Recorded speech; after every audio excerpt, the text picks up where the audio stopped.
What's up, everybody? Welcome to Pop Culture Philosophers here on a Sunday night. That means it's time for Rockin Robbie Live. It's the show where we're going to be talking about comic books, movies, pop culture, and a whole lot more. All of that and a whole bunch of fun bits. We'll be talking about that banger episode of Loki. That's right, episode 5. Journey into Mystery. We'll be taking a look at our favorite comic books from last week. We'll be taking a look at what's coming up in shops this week. I'll be giving you a sneak peek at my thoughts on DC Comics. We'll be doing a top 5 1986 movies, so go ahead and start thinking. That's going to be a little bit later on. I watched another Bruce Lee movie today, Way of the Dragon, aka Return of the Dragon. Who cares what you call it? That movie was badass. I cannot wait to frickin' talking about that. Marvel in the 90s, a whole bunch of fun.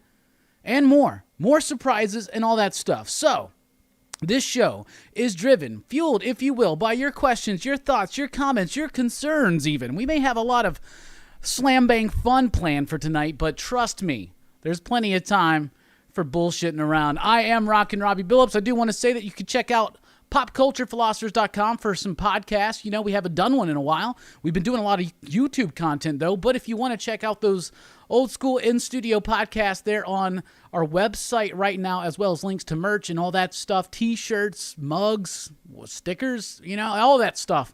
Description below. Check out the links. Join the PCP Army. That's the official Pop Culture Philosophers Facebook group. And if you're on Facebook, you might as well follow us there. You can follow us on Instagram, and you can follow me on Twitter at the Rockin Robbie.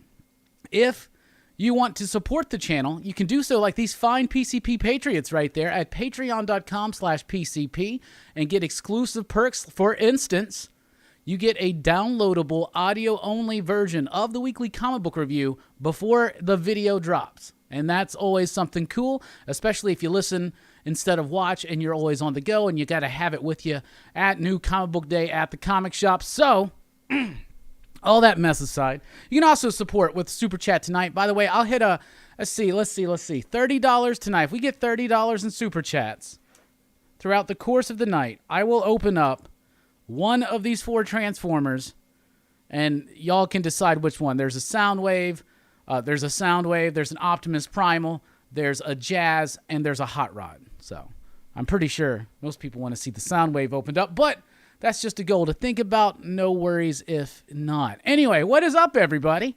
Who's all in the house right now?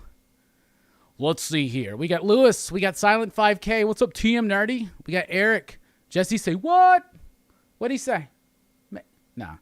All right, John Thomas. What's up, my man? What's up, Nova69, dudes? What's up, Old Cheese? What's up, Nick? Comic Culture. What's up, Chris Polk? Station, everybody. What's up, Joe? A friend of mine has gotten me a pre-order of the Max Batman hardcover trade, and that took ages to finish. Yes, it did. But was it worth it? That's the question. Was it worth it? We get Entropy and Comics in the house. What's up, buddy? Paul, how you doing? Just found out about Robson Roche's passing. Damn. His work on Green Lanterns and Kelly Sue DeConnick's Aquaman was magnificent. I'm sad to see him taken so young. I did not know about that. Man, that really sucks. A really, really good artist. Yeah, work on Green Lanterns. Amazing work on Aquaman. Damn, that really sucks. Damn. Well, now we got to pause for station identification. This is for Robson, y'all. Damn, a good artist taken way too soon.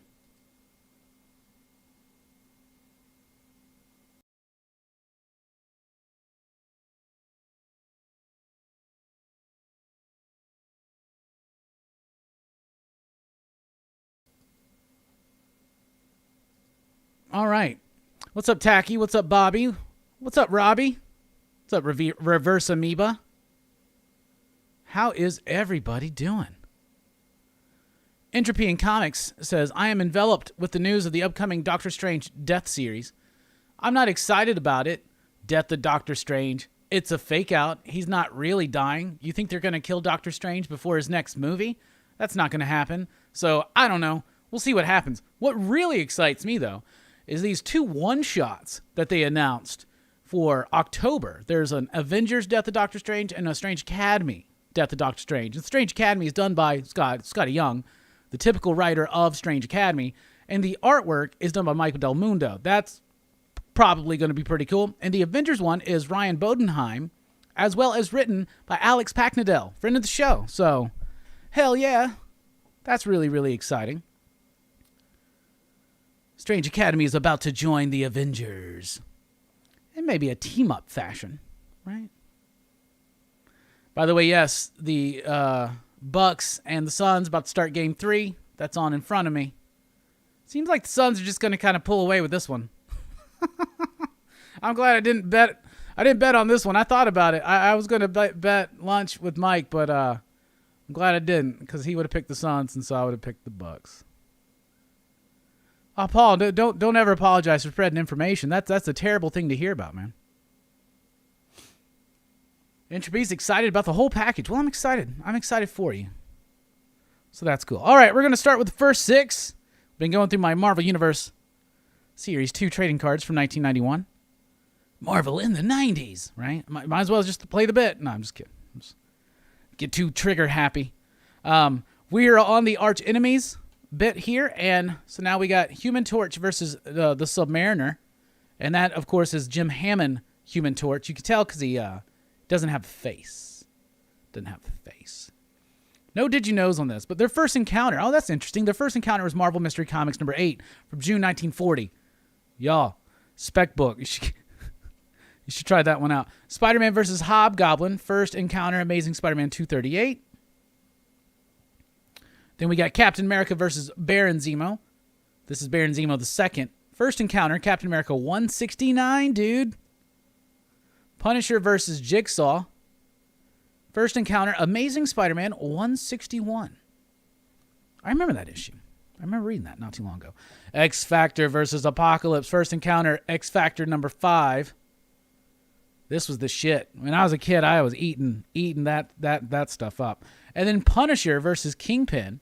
Bam, look at that. Nice art. I wish you could see it better. So we're going to stop doing the first 6, final 9 with these cards. Punisher Limited Series number 2 from 85. So that's the first 6, everybody. Stay tuned to the end of the show for the final 9. All right, what do y'all want to talk about? Let's get it. What are you guys thinking? What's the big news? First of all, I have not seen Black Widow yet. Just haven't been able to get around to it yet. Maybe I'll watch it tonight after the show. Maybe not. I don't know.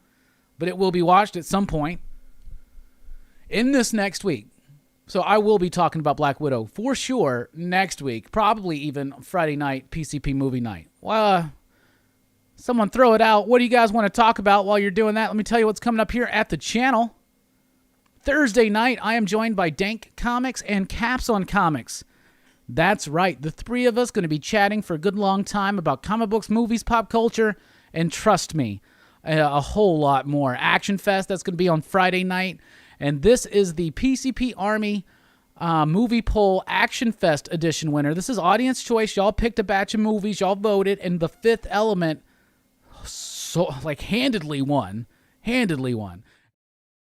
Don't thanks for watching. I mean, I do thank you for watching. But Dylan, we're not done. Dylan's Horror Show this Saturday night at 6 p.m. Central Time over at Dylan's Horror Show. And the movies this week are Bad Moon and Silver Bullet. That's right. It's a werewolf double feature.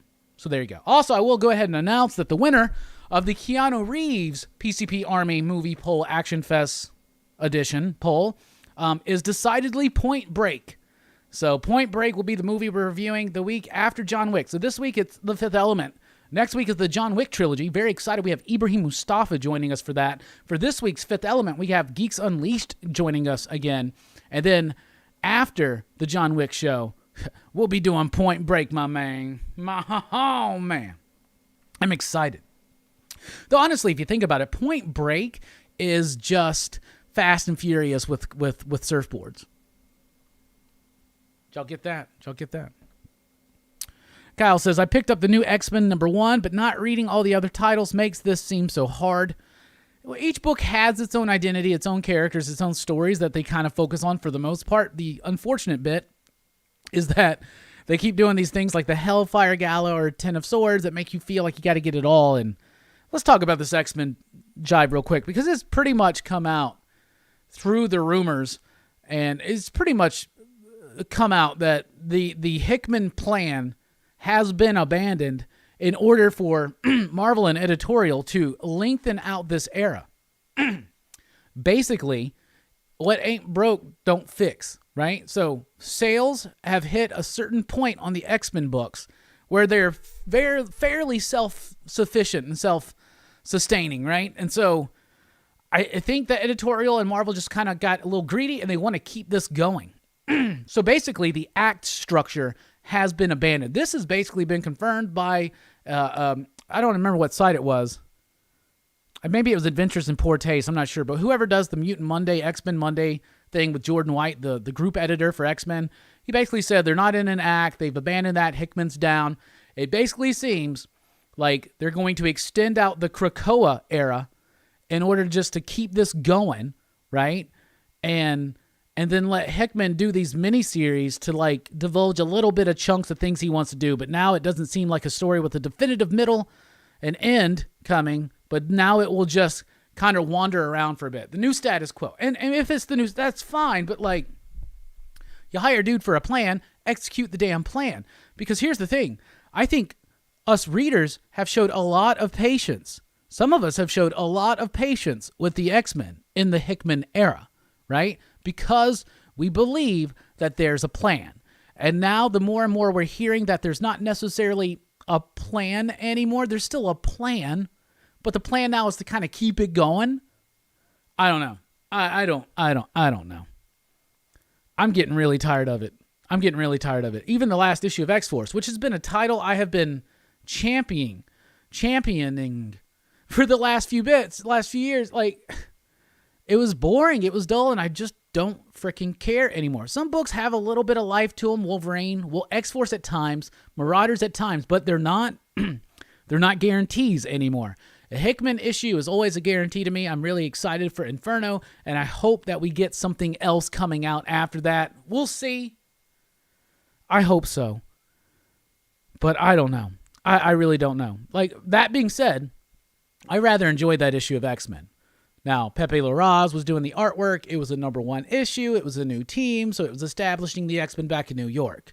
It was establishing their new treehouse, which is their new headquarters there. It made them feel like superheroes again. And, you know, this is what they do. Sometimes they bring somebody in, like, say, a Grant Morrison, and they completely just game change everything. And then immediately they're like, whoa, they're superheroes again. You know, and that's cool. The X-Men will always kind of go back and revert what has led to success over the decades, right? Which their biggest success, of course, in the 80s and 90s, right? But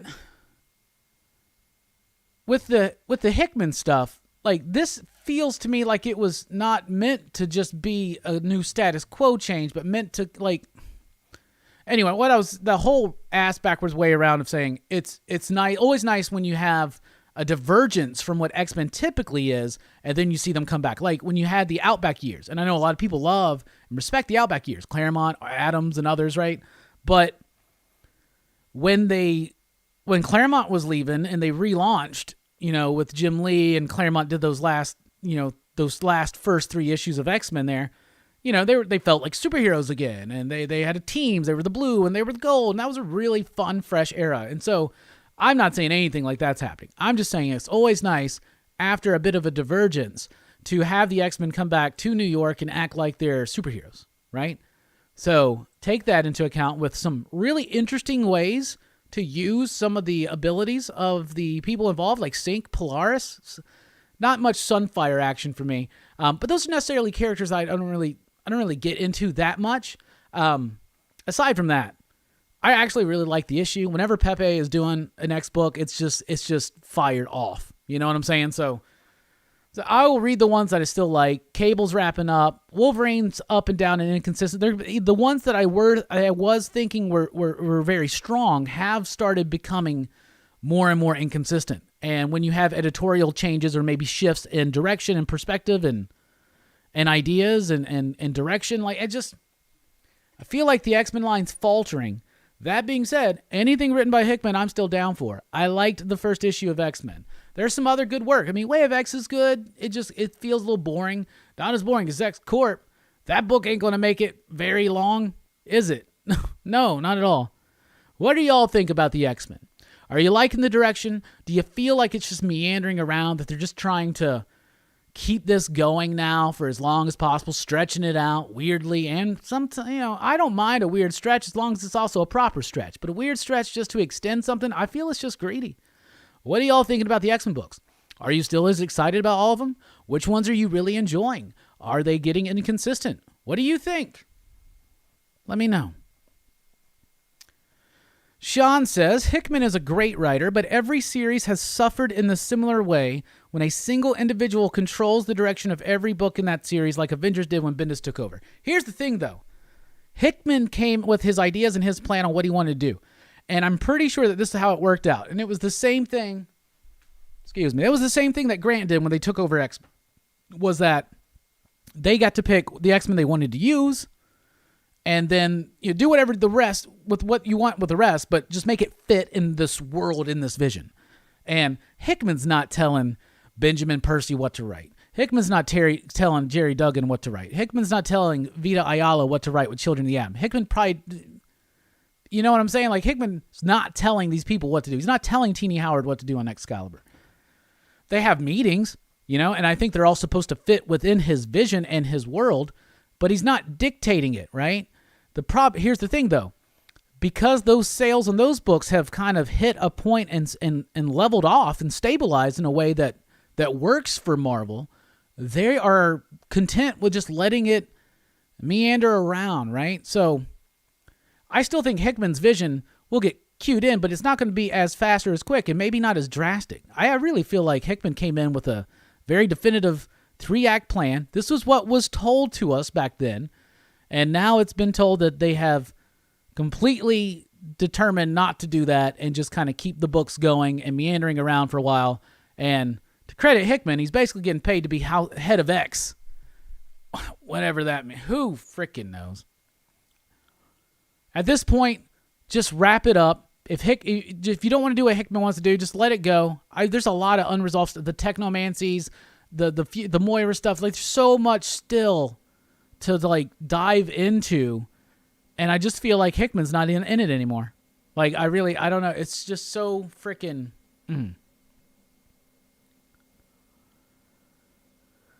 Why is X-23 Wolverine, though?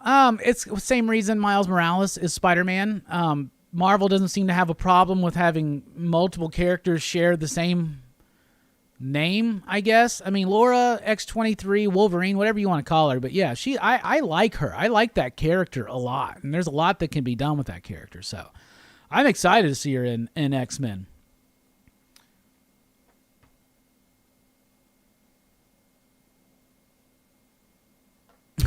Guess there are 2 Wolverines, Kyle. She took up the mantle, and I agree she doesn't want to give it back. But she did. She was Wolverine. Wolverine came back, and then she went back to X-23. And then in the Krakoan age, she went back to Wolverine. And maybe I think that's more of an editorial push. I think it's fine. I don't mind. I know that's been something that's been going around the comic book social medias this week, was this insane discussion about X-23, Laura, and Wolverine. Call her what you want to call her. She's called Wolverine in some books, X-23 in other books, Laura in most of them. I mean, she's just Laura. She's badass. She's a great character. A lot of weird talk. Hey, what's up? Bearded Comic Bros in the house, and so is Sleepy Reader 666. What's up, Damien? What's up, Greg? Y'all need to check out the show that me and Bearded had this last Thursday. If you missed it, it was a really great conversation. Thank you for joining us, Bearded. Joe's liking Sword right now. That last issue of Sword, I really liked. I thought it was super freaking solid. I'll be honest with you. And I was dropping out of it. Al Ewing is one of those. I don't know. Hold on a second. Al Ewing is a writer that I think has got some really great grandiose concepts, especially on a cosmic scale. But in books, say, like Immortal Hulk. Let's talk about Immortal Hulk. Immortal Hulk is, at times, a bold and daring book. And at other times, it's just kind of meandering around. Now, I saw Rom V, I think it was Rom V, say something recently on Twitter about how he sees so much criticism about books meandering around, right? And I use that word a lot, but as a criticism.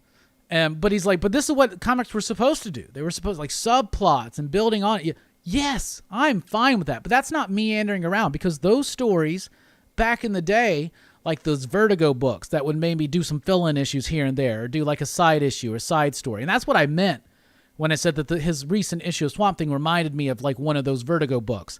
And there was a comment on the Jim Mint Top 10 we did. Yes, I know that Swamp Thing wasn't a Vertigo book at the time. It got rebranded Vertigo, but okay, you want me to confuse everybody and just be like, this feels like a new format DC book from the 80s. Okay, I could stretch weird like that, but I just simplified it and said Vertigo. Yeah, Transmetropolitan wasn't originally a Vertigo either. It was Helix, right? Am I going to confuse people to be like, what the fuck is Helix? Did he just say Helix? What's a making Helix? Anyway, what was I talking about? Oh, so those stories still told stories. There would be self-contained stories with subplots building and over arcs coming. And I love that intricate tapestry that really signifies some of my favorite comic books from the 80s and even into the 90s. Stories that like really did a great job of being periodical, episodic, continuing stories where people would grow and stories would develop and flourish. But at the same time, they told stories. Do you get what I'm saying? Like, they told stories, and they told a lot of stories. And they had a lot of concepts and a lot of content, a lot of creativity. Now, you're taking one idea and making it like an 8-issue arc that maybe shouldn't be. You're taking one idea. Let's talk about Immortal Hulk. 50 issues. I think this would have had a stronger punch, would have been overall a more consistent and a completely definitive classic run on the character if it was probably like 20 issues shorter. There are moments where it does meander around. I know a lot of people really like that last issue, but I'm like, if we are gearing up so close to the big finale of Immortal Hulk, which has been a book that's been highly critically acclaimed and has done very well in sales, and we're gonna have a whole issue of Betty and Joe Fixit talking about their relationship, like a whole issue of that. Like, you could have done that earlier. You could have made that point earlier. You could have structured it in a different way. I think Al Ewing has great cosmic concepts, but I don't necessarily trust Al Ewing to tell it to me in an efficient way.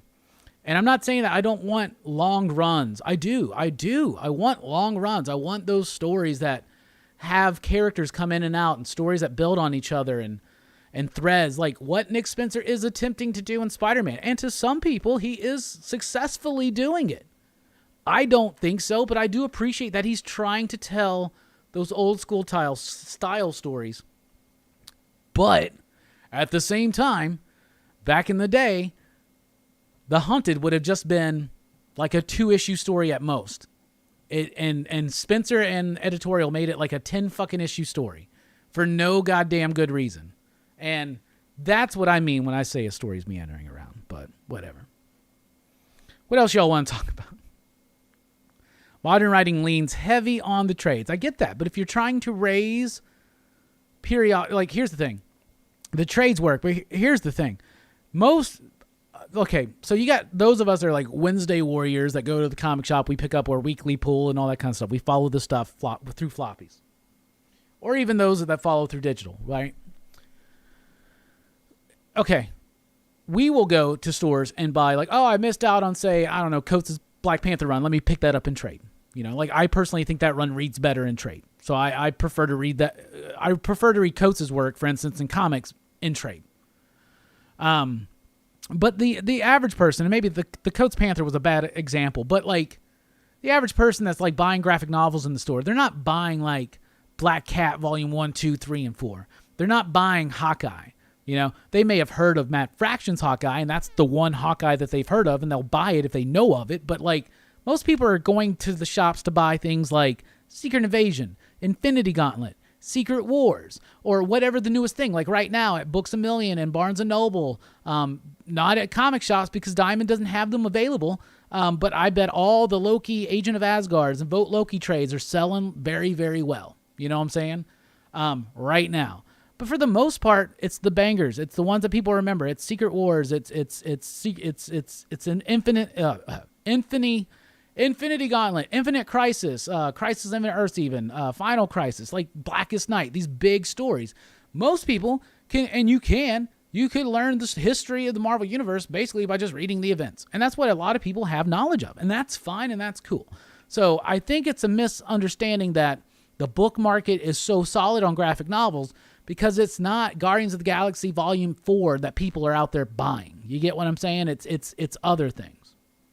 And for the most part, it's a handful of manga, and it's things like Dogman or like Primer, which is a DC graphic novel that I just found out. It's like I've been watching a lot of Purge.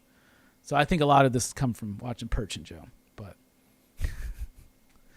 I'm starting to try to figure out more about the actual, like, what's selling. You know, like, it's because I saw this video and it was like, there was this report that came out that showed that comic book sales were really, really high for 2020. But when you look at it broken down in different ways, it's not the Wednesday floppies that are doing well. It's like Demon Slayer, My Hero Academia, it's Dogman, it's Primer, it's those kind of things. It's not necessarily meaning that, you know, and the bad thing is that the industry, like Marvel and DC, the editors, they see it and they're like, oh man, this is great. We're doing really great. People love 4 events a year. People love meaningless death. People love constant reboots. No, they don't fucking listen, do they? You ever think that the comic book industry, at least talking about the big two with Marvel and DC and even some of the other publishers, do you ever just feel like they don't actually listen? I don't know, man. Not to be too negative, but like, I mean, I'm honest. Like, do you think they even listen? Because all I hear here on YouTube and in my shop, all I hear is people complaining every time they reboot and relaunch. Why do they have to redo a new number 1? Then I hear people who are so fed up with the events. But Marvel's and DC seem to think that it works. Seems to think that it works. So there you go. Bargates in the house says Marvel Collectibles is killing it. But here's the thing, man. The thing is, though, it's just a few that make their numbers look good. That's all. Like, when you get something really crazy like Walking Dead, where at its time, people like that weren't in the shops every single week, people that don't go to the comic shops, people that don't collect toys, people that are not so into this industry like, say, I am, right? They were out buying all these Walking Dead books. Right now it's Invincible. They're buying up Invincible. It's become a top-selling graphic novel. With Marvel, it's just a few. The Omnibus market is great, but it's a small market, right? And I'm not saying that they're not doing well. They're doing better than some, you know, as far as how there should always be a collected edition. Like, I'm down for that, right? It's just, I think sometimes they try to be like, I think they fool themselves by being like, oh, look how many graphic novels we did. We should just, people are really responding well. And like, so we should write more to the trade. That's what I'm saying. It's like, those omnibuses, like if you buy the Wolverine Volume 2 omnibus coming out, that's not written for the collect. Those issues were written for issues. And we need to have a balance of things that are written for the trade and things that are written for the issues. Like, it's important, the power and experience of a single comic book issue in an ongoing episodic story. I think that's important. And I think it's a fault to always write to the trade because it lessens the impact on single issues, and then we wonder why single issues are dropping. But other people disagree, and they'll be like, hey, the industry's doing really well. Parts of the industry are doing really well. I hope ASM restarts number 1 after Spencer. Well, here's the thing, though. On the flip side, I have heard people be like, oh, I want to jump into Spider-Man, but I don't know. They're like 80 issues in. Seems like I have to get caught up. You don't. I remember growing up, and it would be like, oh, a new writer's jumping on Flash. Or a new writer, like when Jeff Johns jumped on Flash, we were like, that was a new number 1 issue to us. We weren't. I think they also insult the audience. They feel like the audience won't know that it's a new direction without a new number 1. But whatever.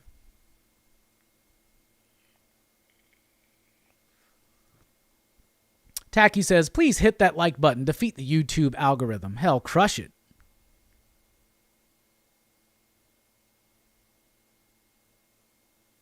Every Marvel Omnibus is selling out in minutes. How many, though? How many? What the best-selling Marvel Omnibus of the last year, what was it and how many units did it sell? I bet it doesn't compare to Demon Slayer. or Dogman? Sleepy Reader 666 is a wise man, says corporate structures like Marvel and DC, any corporate structure, not designed to listen to customers or workers in the trenches. Bread 68 says, preach, Robbie.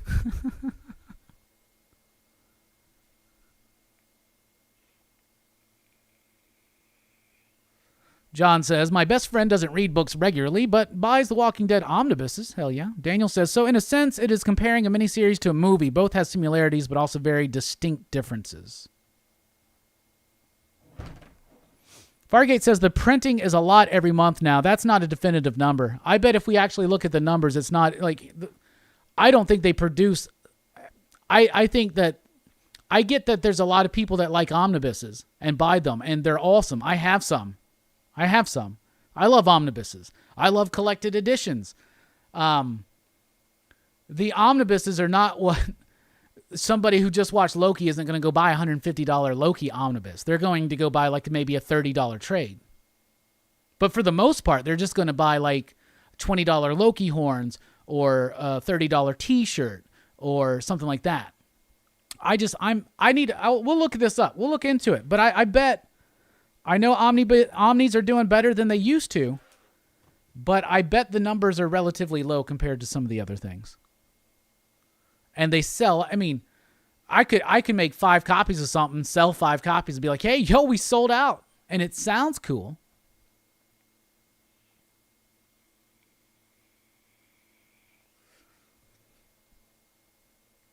William says, I don't think anything can compete to Demon Slayer. It's one of the best-selling manga ever. And there's always a new best-selling manga. Kirby says, at my bookshop, the trades for Something is Killing the Children keep selling. The series is drawing in a young audience through trades, and that's been cool to see. That is cool to see.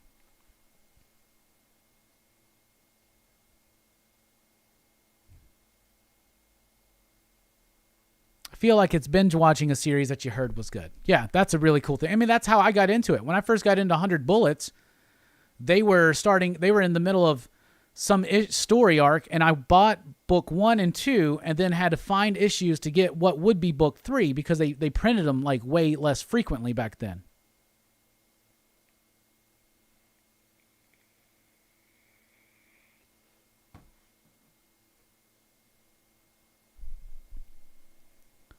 Silent 59 says, true, Robbie. It started with Naruto for me like 15 years ago. Now they have been dethroned like 8 times now. Yeah. But that's cool, though. That's good. But manga readers are not necessarily comic book readers, like American comic book readers. It's almost a different market. There are people like Brooks. Brooks reads manga, and he reads American comics. But most people I know that read manga are like kind of exclusively manga. Now, there are exceptions, obviously. And then there are people like me that like, I read some manga, but I haven't read a Demon Slayer. I haven't read a My Hero Academia. I mean, all the stuff I've read has been old school. Like, if someone tells me to recommend a manga, I'm going to say stuff like Akira and Ghost in the Shell and damn, what's the other one? Lone Wolf and Cub, Blade of the Immortal.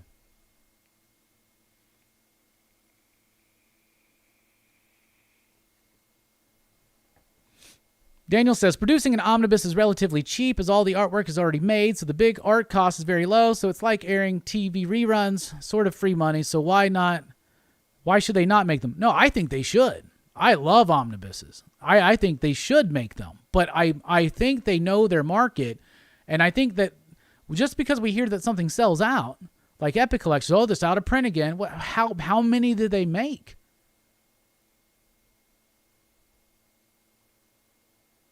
Hey, super chat from Sleepy Reader for your on the spot, for your spot on observations. Well, thank you, my man. Thank you so much.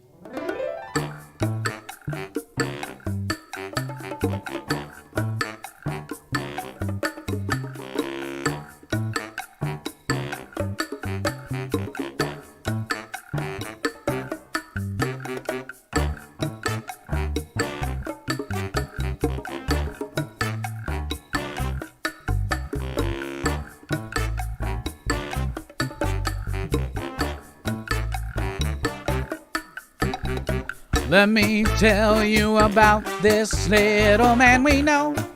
His name is Hellboy. He was sent to the earth some long time ago to save it or destroy. Brought to this earth by Rasputin, son of a demon and a nun who had sex with the demon, but was raised by Professor Broom. Audience, go!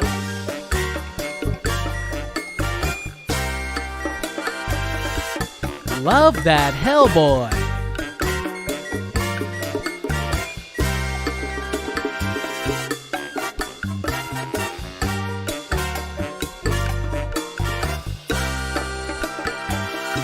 Hellboy's on the scene, acting mean, never green, 'cause he's red and you're dead if you cross him. Thank you so much, Damien. We really do appreciate it. Station. Everybody go sub up Sleepy Reader 666 if you haven't already. I don't know if I've seen what you been up to? I love it when he starts talking about comics. I need to check out your channel. What you been up to, buddy? Love that revolver. Daniel says, selling out. Personally, I think it's part of their marketing strategy. Keep that hype going. I think selling out is the new version of a limited print run. I agree. Because then you start having people know that it's like the Blu-rays. It's like the Blu-rays, right? Like they go out of print. They start going up high like crazy. And then all Marvel's got to do is just reprint it. At least with Marvel, they'll always have the rights to their... Well, let's not say that. But at least with Marvel, they can keep that shit in print if they really want to.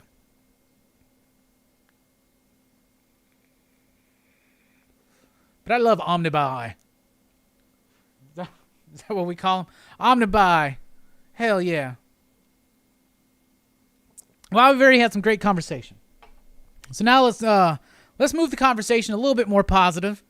Even though I feel like that was a positive bit. But it was just something I wanted to chat about as it popped up. But now it's time to talk about, out of all the comic books that came out last week, what was your favorite? In fact, we could word it, what was your pick of the week?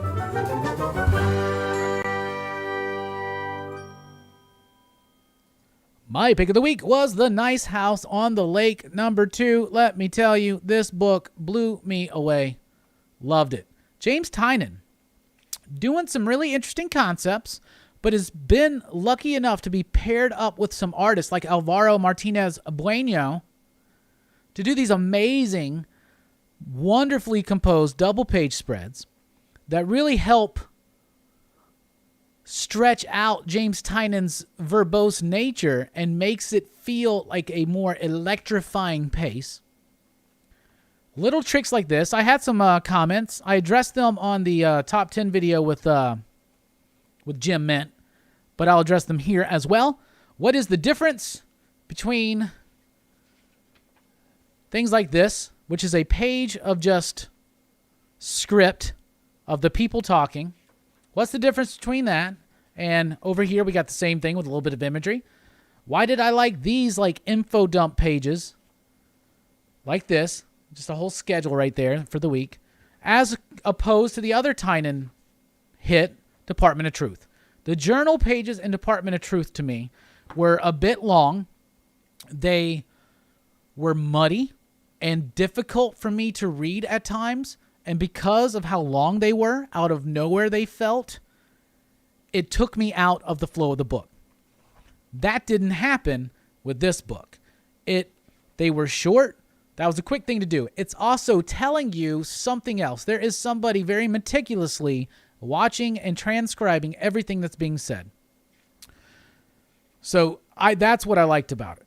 I thought that the difference was that. The artwork is brilliant. Jordi Belaire's coloring is moody and atmospheric in a very profound way. I love that bit right there where you can see some really awesome books, including some graphic novels there.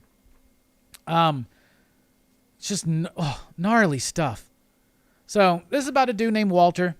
He's got a bunch of circles of friends, and he's invited like 12 people, I think, or something like that, from these different circles together to this vacation on a nice house on the lake. While they're there, the world ends. Turns out he knew the world was going to end. This is the plan, and he wants to save them, and now they're supposed to live in this house. And what's going on? This is the day after. So you get a lot of people freaking out. You get a lot of people trying to just kind of go with it, and the way that they tell the story I thought was really interesting. Cranking up that tension, cranking up that suspension. Bruh, I absolutely love The Nice House on the Lake. It was my pick of the week. It was Jim Mint's pick of the week. And I want to know, what did you think of this book and what was your pick of the week?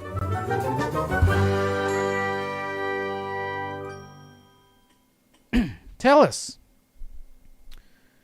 Tell us.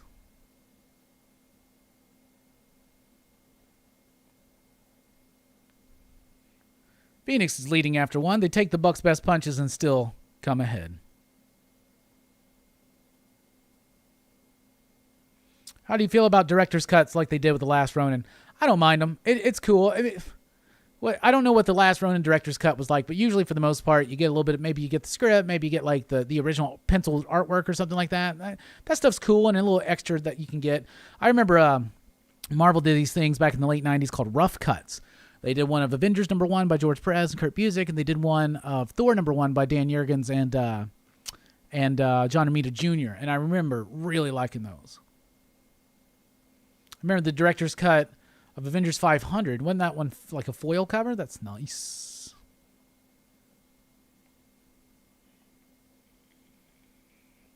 Tacky says, Blacksmith. I liked that book a lot. And that cover, that's a really solid cover by Liana.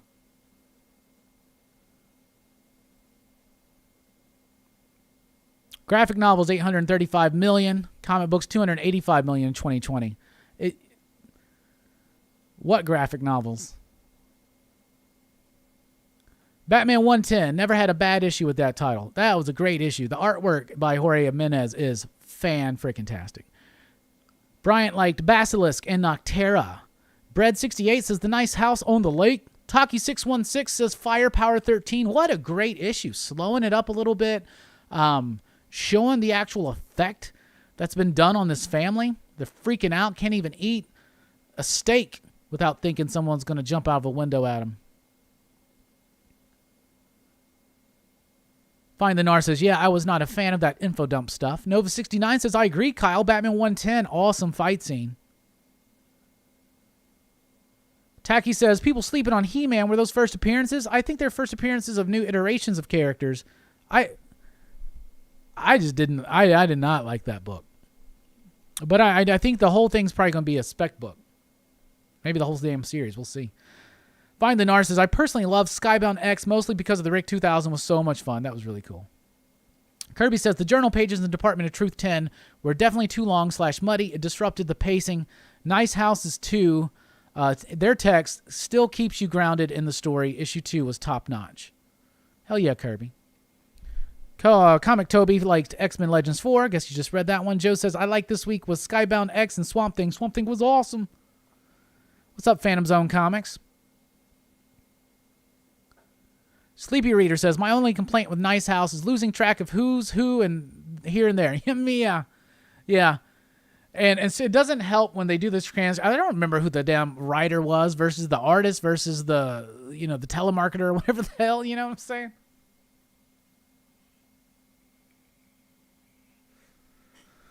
PZC says, Nice House on the Lake is the next Something is Killing the Children. Bird wants to know, any recommendations for comics like Gideon Falls, Saga, Ice Cream Man, and Out of Body? Like, you mean recommendations like if you like books like that? East of West, Fatale. So East of West by Jonathan Hickman, Fatale by Ed Brubaker. What else? Let's see. Let's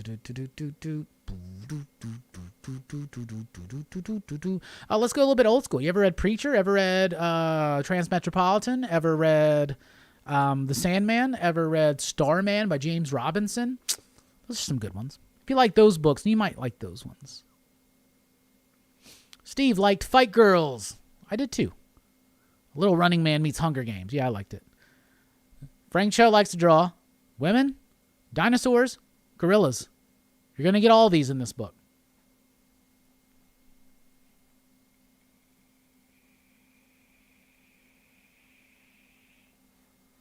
Joram says only 2 books on pull this week, Nice House and Hulk. 62 Lefty Blues says Masters of the Universe was hard to read, like a bad movie because there are too many writers. I agree. Clarence, I actually thought the art was one of the better parts of Masters of the Universe, but that's just me. It almost made me feel like it was like a Like a poor man's Becky Cloonan. Which is an interesting idea for Masters of the Universe. Two Fat Guys Pool List. Nice House on the Lake, number 2. And Wind, number 8. Tynan's just dominating, isn't it? Really? John says it was mine as well. I got to say, the journal pages didn't bother me at all. I'm glad. They didn't bother other people, too, and I'm glad. It just, I love that book, and it's just those bits pulled me out like crazy. Come to find out, they were printed out of order. Maybe that had something to do with it, too. It's just, the Department of Truth is already a very exposition-heavy book. And so we're already, because of the amazing artwork by Martin Simmons, I'm already very forgiving of that, of a lot of walls of text sometimes in that book. And then you literally give me a fucking page of text. It was just like, come on. It'll probably be better read in trade or something. 62 says, right there with you, Steve. Frank Cho rules.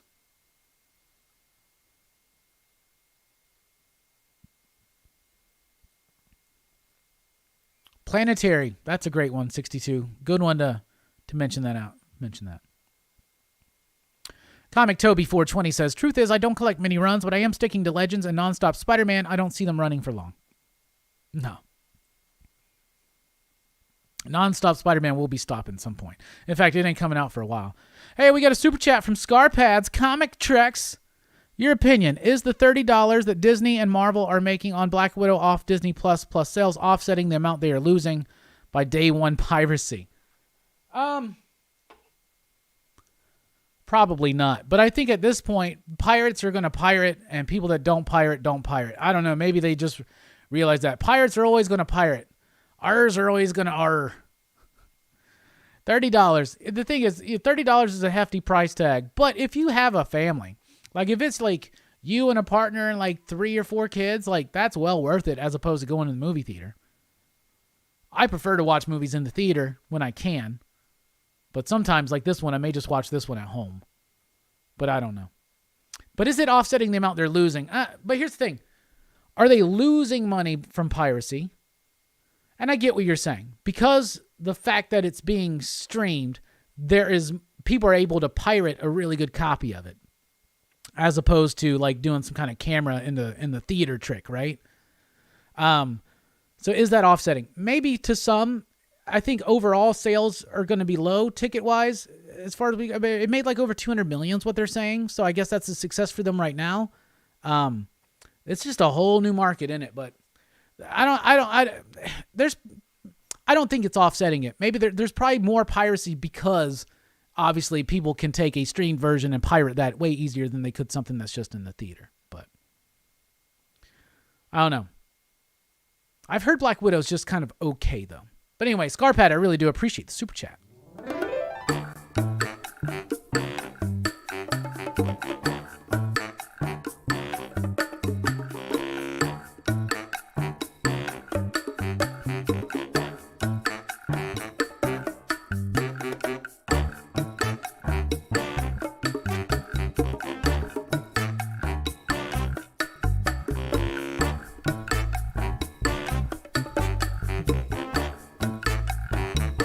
Hey, yo. Let me tell you about this villain that I know. His name is Onslaught. Onslaught was Charles Xavier and Magneto come together in an astral train, crazy-ass train. They didn't know what they were gonna do, but you had the non-stop action of a full win. Onslaught came and took out everybody, and then he kidnapped Franklin Richards. You know that. Hey, hey, hey.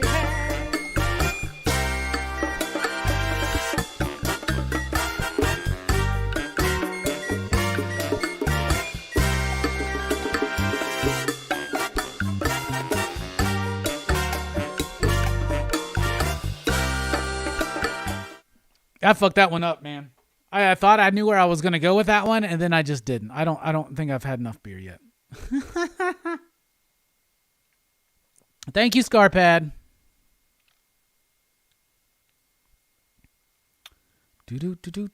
Joram says, Bird, you can't go wrong with the plot. That opens up Vault to me. Yeah, the plot, Wasted Space, These Savage Shores, Friendo. Some really good books. Deep Roots, Fearscape, Maxwell's Demons. Hell yeah. Find the Nar says, I will agree that Nice House read better than Department of Truth. Bobby De La Ghetto says, Betty Page, Curse of the Banshee, number 2 cosplay cover, pick of the week. Are you talking about the cosplay cover or the actual picture of Betty Page? The black bag edition? Maybe that should be the cover of the week.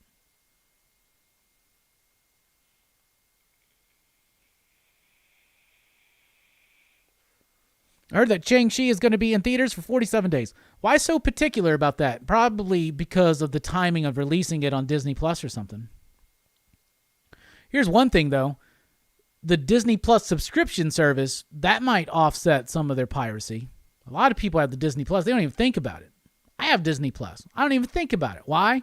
Because it's bundled up with my Hulu and my ESPN.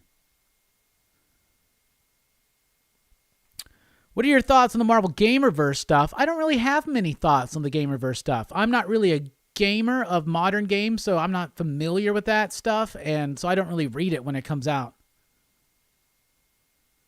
I like games pre-1999. I'm more of a retro gamer. Bird says, thanks you all. We'll definitely check some out. Kind of new to comic books. Hell yeah, bruh.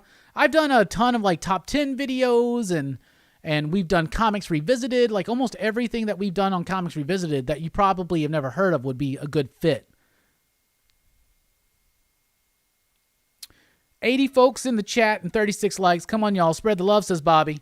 Hit that thumbs up. Crush it. Smash it. Let YouTube know that this is the best happening show on Sunday night. Uh-oh. Bucks got a lead. Is that their first lead in like the entire series? Oh, man, them Yankees today. Jesus Christ. I watched the Yankees game. I was loving it. 7-2, ninth inning. We're about to sweep the Astros, go into the All-Star break, feel good about it, and come back swinging. They lose in the ninth inning. They give up 7 runs? You got to be shitting me. Bruh. God damn. It was just falling apart. Who was even pitching? I was trying to get the show ready, and it was happening, and I just was like, what the fuck? And like the TV was like moved over a little bit, so I couldn't really quite see it. Was it green? God damn. That pissed me off. All right, now it's time to take a look at what's coming up in shops this week. By the way, you should always check out Comics with Bueller on Wednesdays, where he reveals what's coming out in shops the next week with his preview video. Does one of the best jobs out there all the damn time. Coming out in shops this week, and think as we go through the list, what are you most excited for? From Image Comics, we have A Man Among Ye number 5. I'm pumped for that because I really liked the first arc, so I'm excited to see it return. Die number 18, still not caught up on that. Haha number 6, the final issue. I think this is going to be a big one that could possibly tie into Ice Cream Man, but at the same time, maybe not. It is, though, from the exact same creative team as Ice Cream Man. Helm Greycastle number 3. Man-Eaters Cursed number 1.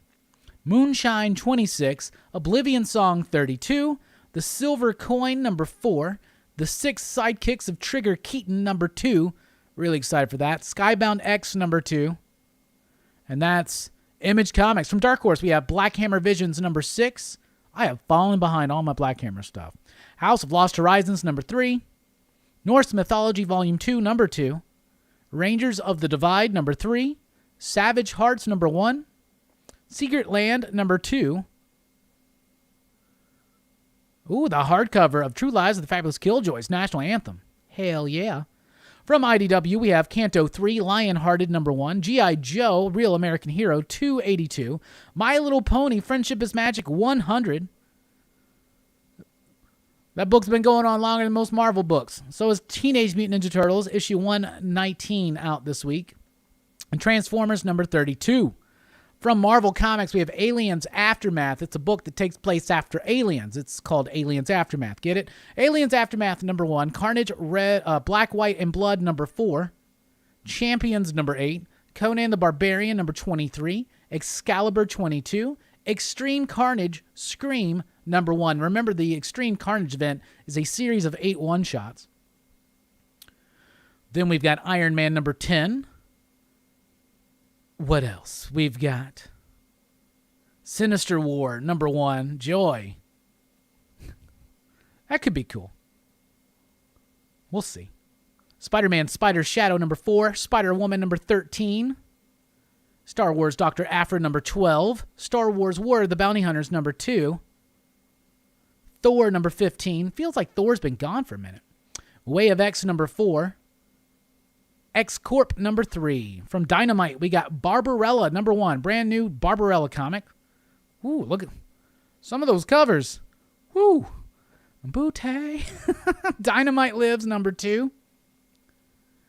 What else? Invincible Red Sonja, #3.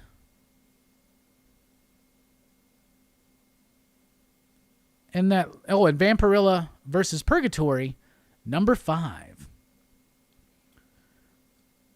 From Boom Studios, we have Eve, #3. Mighty Morphin, #9. Mouse Guard, Alhen Caregiver, #1. Haven't seen a Mouse Guard book in forever. Oryx, #6. That's the final issue. And Seven Secrets, #10. From other publishers, we've got Beyond the Breach, #1. This is a new one from Aftershock, I believe, by Ed Brisson. Bunny Mask, #2. The Sumerian Man-Eaters of Zambula. I really like that last Sumerian book, so I'm going to check this one out. Grim Fairy Tales, Volume 2, #50. Moths, #2, from J. Michael Straczynski and AWA. Never Never, #1's a new one from Heavy Metal. Ninjak, #1, a new Ninjak release from Valiant Comics. No Ghost in Hiroshima, #1, from Scout. Rick and Morty, Hotel Immortal, #1, a one-shot. Space Pirate Captain Harlock, #2, and Tarna, #6. Kind of a light week. But, of course, we've got some DC as well. But before we get to DC, we're going to take a quick break. But first, let's see what we see here. First of all, TM Nerdy says, I'm excited for the Edge #2. The Edge #2 has an exclusive variant for Just a Rican and his comics. So everybody needs to help support Rod. Somebody please throw the, what's the email? You just got to shoot an email to this website to inquire about getting your copy of the Edge #2, YouTube exclusive for Rod the Rican. Someone please throw that out. Steve says, give me that silver coin. Do-do-do-do-do.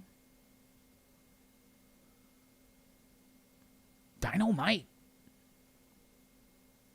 What if Dynamite changed their name to Butte? Well, not all their covers have booty on them. There was some bootylicious covers for Barbarella, though. I'll tell you that. Barbarella's like a movie, right? I am kind of like, I know about it, but I've never seen it. Is it something worth watching? Should we do a Barbarella Sunday morning movie sometime?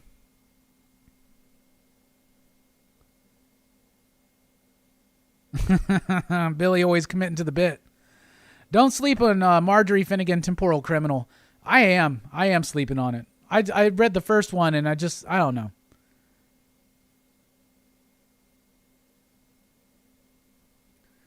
Find the Nar says, Bunny Mask and Silver Coin are going to be awesome. All right. We'll be right back, though. We're going to take a quick break. When we come back, we're going to be talking about the DC comic books out this week. I've read them. I'm going to let you know what I thought about them. We're going to be talking full spoilers on episode 5 of Loki.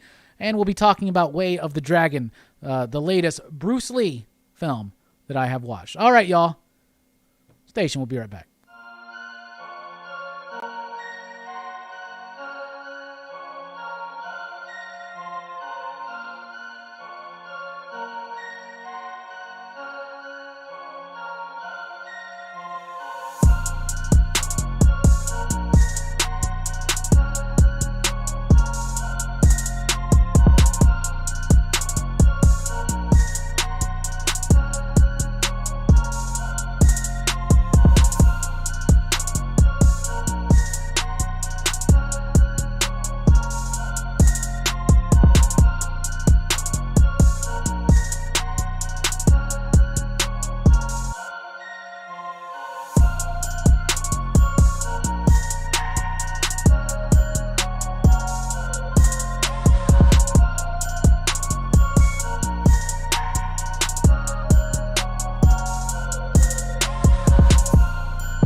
What is up, everybody? Welcome back to Pop Culture Philosophers. Welcome back to Rockin Robbie Live.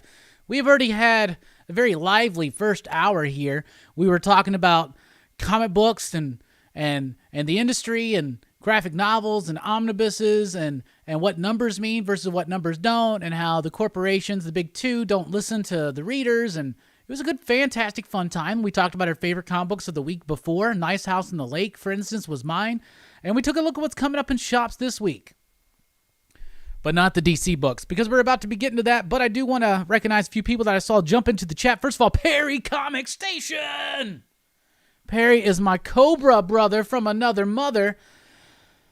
Perry, me, you, PCP, Excitable Crew, Face Off, Action Fest. It's like the first Friday in August, I believe. If you're free, I'd love for you to join us for Face Off. Have you seen Face Off? I don't remember if you have or not. That's a fun, silly, dumbass action movie.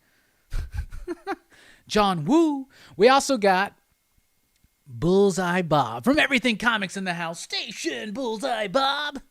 Very excited to see you here, brother. And yeah, at the end of this segment, we will be doing Way of the Dragon. In America called Return of the Dragon. That's an interesting... These renamings are... First of all, you don't have to rename them. Like, I think that The Big Boss would have been just fine released as The Big Boss, right? But whatever. Perry says, I'm going to have to watch Face Off. Even better. Gives you another video to watch. You can mention PCP. You're going to be on the channel. You can watch it, and you can talk about it with us. Face Off, brother. I want to say it's the first Friday in August. I'll get at you with the date. So, anyway, welcome back to Rockin Robbie Live. We got lots of excitement coming up in this hour. We've got DC Sneak Peek. We got Talking Low-Key on Loki. And then we got Way of the Dragon. My thoughts on a Bruce Lee, Chuck Norris classic, baby. I had a lot of fun watching this one. Let me tell you that one. Anyway... Follow us over at popculturephilosophers.com for podcasts and a whole lot more. We got merch and everything. All those links are in the description below. You can follow me on Twitter at the Rockin Robbie. You can follow Pop Culture Philosophers on Facebook and on Instagram. And if you're on Facebook, you might as well make it official. Join the PCP Army. That's the official Pop Culture Philosophers Facebook group. You can support the channel over at patreon.com/PCP, like these fine people listed right here. All proud PCP patrons, and I do want to highlight one right now because he's in the house. Everything Comics. You're not fooling anybody. We know who DD Bullseye is. Thank you so much for the support, my man. You can also support with Super Chat, and I want to say that we are $15 now left in our goal. If we get $15 more in Super Chats throughout the night, I will be opening up one of these Transformers up here, either an Optimus Primal, a Jazz, a Hot Rod, or a Soundwave, depending on what you guys want to see. But that's if we get $15 more in Super Chats. All that aside, we got a great week coming up here at Pop Culture Philosophers. Let's run it down real quick. Thursday night at 8 p.m. Central Time. Join me as I am joined by Dank Comics and Caps on Comics for a enlivened conversation about comic books, movies, pop culture, and trust me, a whole lot more. In fact, I don't want to ruin any surprises, but it might get a bit teen down changing. And then Action Fest, of course, 9 p.m. Central Time on Friday night. But before that, check me out on Jim Mint Collectibles Talking Loki. We'll also be streaming that over at Comic Storian. PCP Movie Night is following that. We'll be talking about Loki, by the way, on Jim Mint Collectibles and Comic Story, and hopefully I'm invited back for the finale. I feel like I have to be, right? Who knows? But 9 o'clock Central Time at Pop Culture Philosophers, PCP Movie Night. It's the winner of the PCP Action Fest poll, and it's The Fifth Element. We'll be joined by Geeks Unleashed, Dylan's Horror Show, Saturday at 6 p.m. We're going to be talking a werewolf double feature. Exactly. We're doing Bad Moon, and we're doing Silver Bullet. So there you go. And a super chat from Bob. Let's just get it out of the way. Station. All right. Now you're going to get the full Hellboy song. And now we're going to open up one of these Transformers tonight. Y'all, who do you vote for? And you can thank Bob, you can thank Damien, and you can thank Scarpad for making this a dream come true.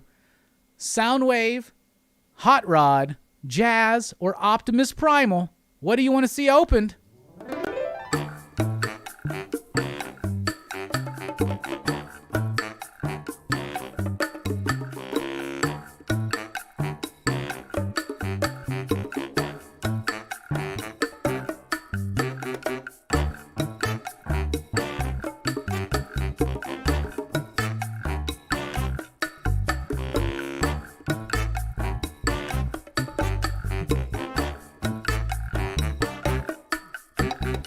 Let me tell you about this little man we know. His name is Hellboy. He was sent to the earth some long time ago to save it or destroy. Brought to this earth by Rasputin, son of a demon and a nun who had sex with the demon, but was raised by Professor Broom. Now he fights evil and monsters. Now he fights with the man who's a fish named Abe. Now he fights with the fire starter, the nectoplasmic mess named Johann. BPRD.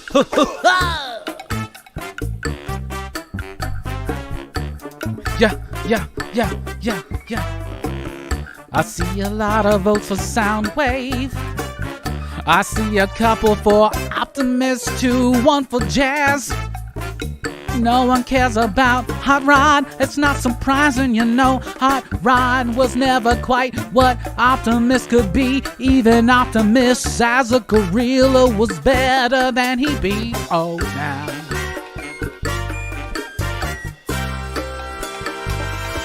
Love that Soundwave.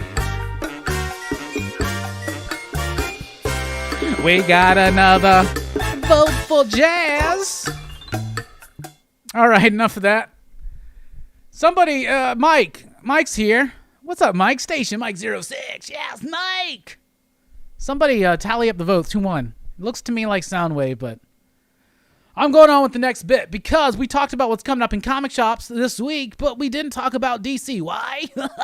Because they're special, they're separate, they're a day before, and I've already read them, and we're about to do it. It's called the DC Comics Sneak Peek. And first up, as always, the Batman Scooby-Doo Mysteries, number 4. Okay.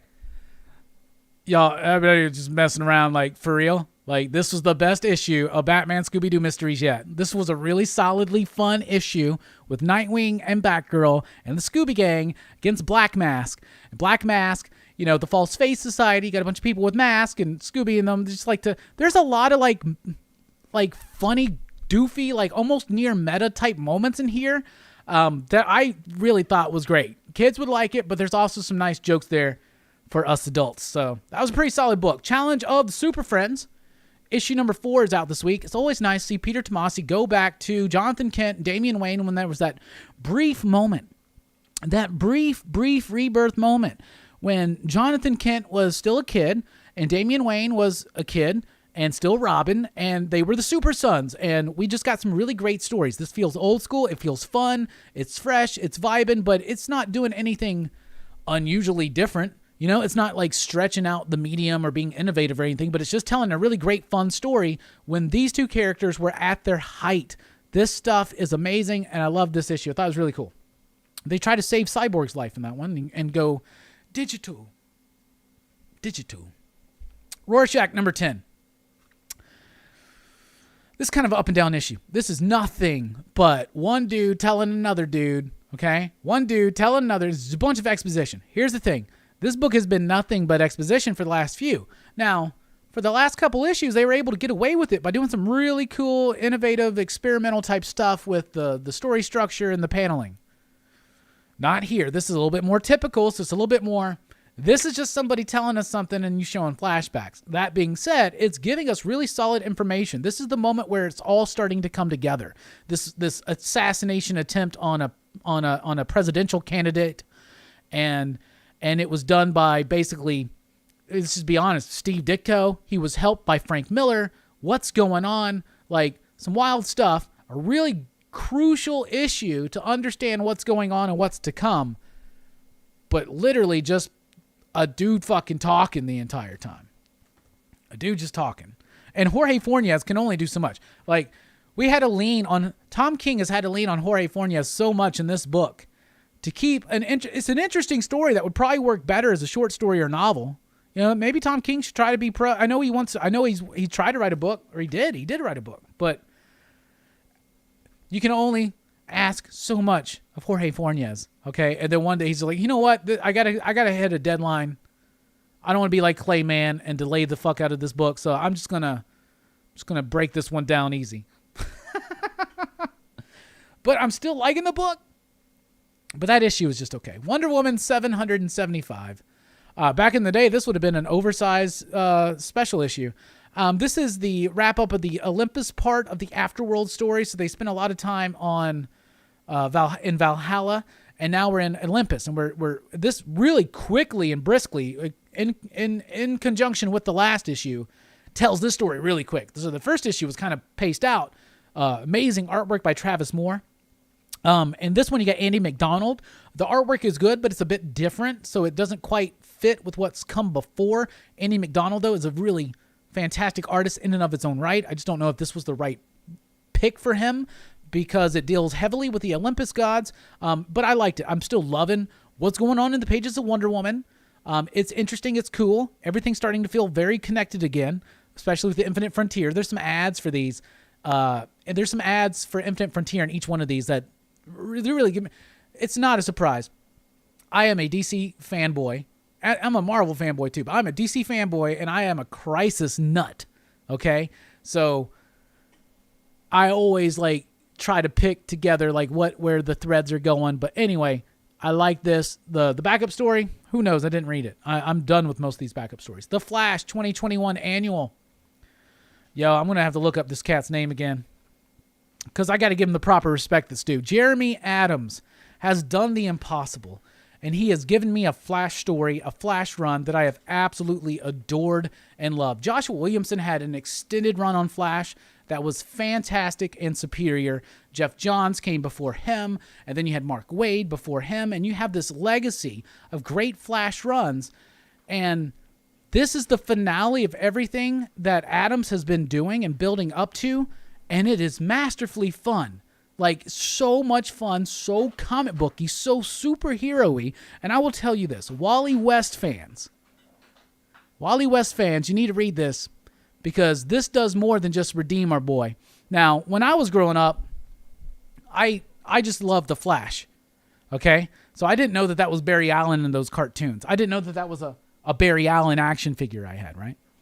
But when I started reading Flash comics, it was Wally West, and Wally West was my Flash. And y'all, Wally has gone through some trying times since Heroes in Crisis, and they've been trying to clean that up in differing ways of success. They go beyond cleaning it up in this one. This one really left a great taste in my mouth as far as Heroes in Crisis, and I'm just happy your boy's back. Wally West, yo. Wally West. Wally West. All right, Action Comics 2021 annual. This was all right. This was a little bit boring. I thought it was okay. I'm really big into what Philip Kennedy Johnson's doing in Action Comics, but this is a Future State book. They should have actually had the Future State like emblem on here and everything. So it's back to the House of L, all the super people that are the ancestors of Kal-El, and it was just boring to me. I didn't want to go back to that. I just wanted to go forward, and I guess not this much forward into Future State. So this was kind of a disappointment to me, but it does have a cool take on a Superman villain in the future. Batman Urban Legends is here with issue number 5, the penultimate issue, I believe. Is it continuing? Anyways, the penultimate issue of the Red Hood Batman story by Chip Zdarsky, Eddie Barrows, Marcus Toe, and a few others. I'm loving it. Great work done with the character of Red Hood. That was a really fun book. Great art. It's got 3 different artists on it, but the way that they structure it out, it doesn't feel inconsistent because when you're going and jumping eras, right? When you're some of this story as Jason Todd as Robin, and he's remembering back to his days, right? His early days. But when you do that and you switch art and it's a different style, it works and it feels a little bit more defined. So that story was great. The Robin story was pretty cool. It's nice to see Tim Drake kind of questioning his role, but maybe over questioning it. The Batgirl story was pretty decent too, but the Grifter story here, this is the end of that Matthew Rosenberg Grifter story. I cannot spoil it for you, right? But I know that Bleeding Cool reported on this, so I don't want to spoil anything, but your Wildcats are back, baby. The Wildcats are back. Sorry, I had to spoil that one. The fucking Wildcats are back, y'all. The Wildcats are back with the promise of more coming. Sorry, I never go spoilers, but I had to. I'm sorry. The Wildcats are back. There you go. That may only excite 8% of us, but it excites me.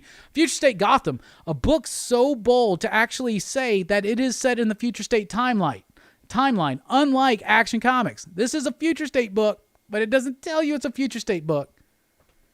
Anyway, this book's all right. Like, this was probably the weakest of the ones so far. I like the manga influence. It's got this Akira-type vibe to it. Whoever the artist was on Akira, the name escapes me right now, but I like the artwork. I like the cover. It's decent work that's being done. There's some interesting bits, and it does end in an interesting way. So, not as strong as maybe the first two issues, but still pretty decent. Detective Comics 1039.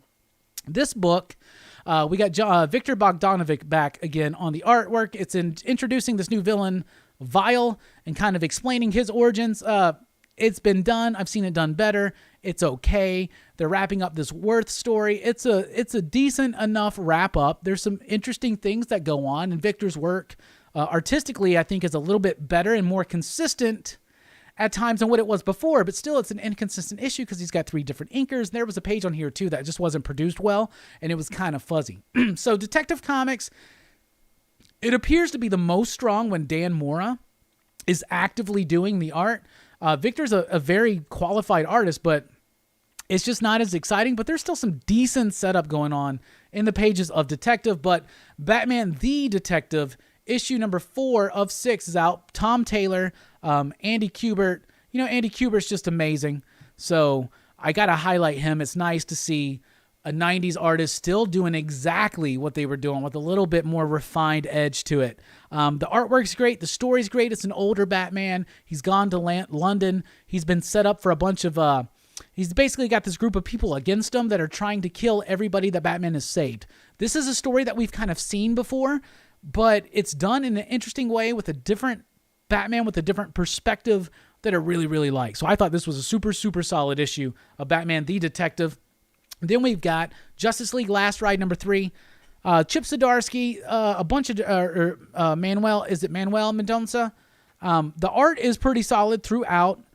I mean, I'll be honest. This is a slower issue. This is set in an Elseworlds type world where the Justice League disbanded because Batman was somehow responsible for causing Martian Manhunter to get killed, right? And the Justice League disbanded, but now they have Lobo, and they need to make a prison for him, and it's something about the United Planets, and they want to go to Apocalypse. And then there's this overall fear of Darkseid, because Darkseid is the one that broke the League in this world, in this reality. Rumors are saying that this is, in fact, the Elseworld that we've been told about since Infinite Frontier started, Death Metal ended. That's to be seen. This is a little bit of a slower issue, but it's the Justice League in a very human interaction, kind of. It's like a group of friends that were so tight and so important, and then like just kind of ghost each other for a few years, and you come back together. You get that vibe, and it feels real. It feels like this is one of the most grounded and true to life Justice League stories I've read. Even though it was a very slow issue, not a lot happened, but a lot of emotional and character work was done. I thought it was a pretty solid issue. The Joker, issue number 5. This is a filler issue, so go ahead and be forewarned. This is an issue that's written by Matthew Rosenberg, co-written by James Tynion, with artwork by Francisco Francavilla, one of my favorite artists out there.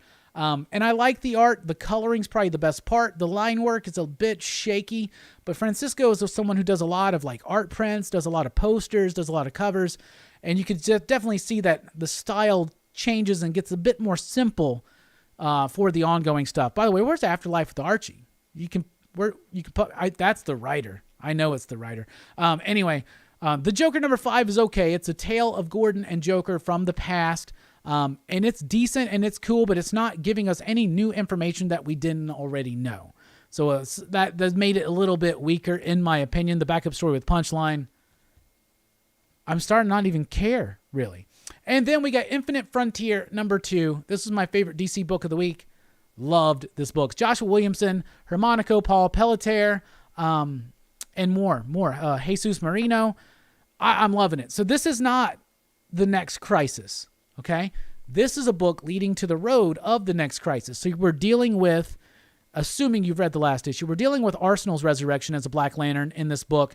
We're dealing with Chase, Agent Chase from the DEO. She's like trying to hunt down and figure out what's going on with the multiverse. See, after Death Metal, the regular people now know about the multiverse. They know that there are other realities. They know that there's threats to reality itself. You know, you did the Crisis, you did the Infinite Crisis, you didn't really have an impact on the people, on the populace, but you do post-Death Metal, and it's something that Chase and the DEO are trying to address. There's a nice, interesting conversation with her and Superman here, some build-up and work on, they call them the totality, what's going on, there's something sick in the multiverse, some really cool stuff. This is all build up into what's coming, but it excites the hell out of me.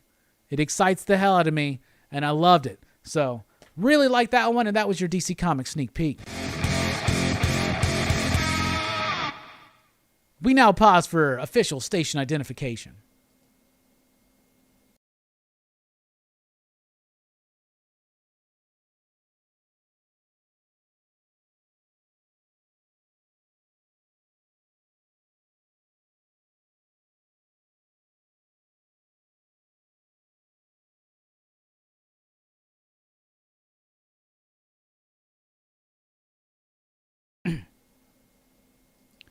Sorry, my girlfriend just came over, and so I just had to say, hey, Jamie. All right. So that was my thoughts on the DC books. Pretty solid week from DC.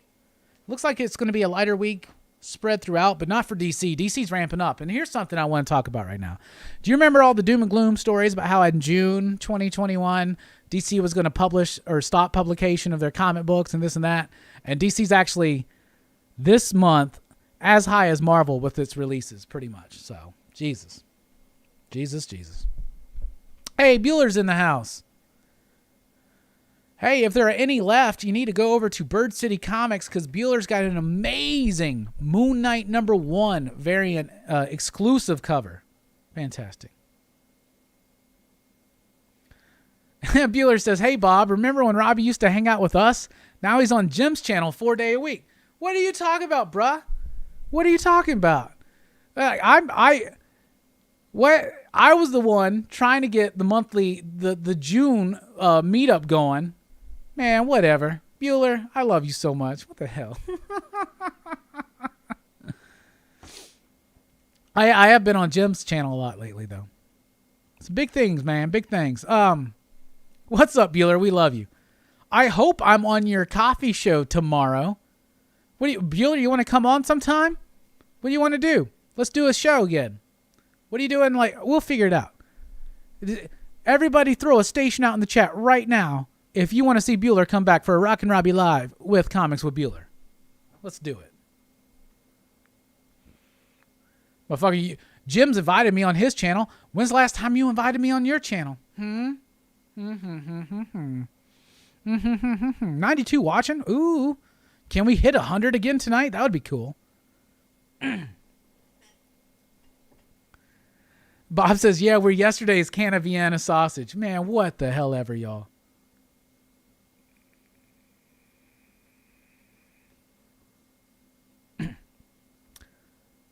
Twitch says, Bueller's hanging out at 3 a.m. contemplating how Robbie used to be around more, singing all by myself. Oh, my God. That's such a sad picture. Bueller's not like that. That Joker cover is nice. And I really do. I mean, I still like the Francisco Francavilla artwork. Y'all, I really do apologize for spoiling that book for y'all, if it matters. But, I mean, Wildcats, man. Wildcats.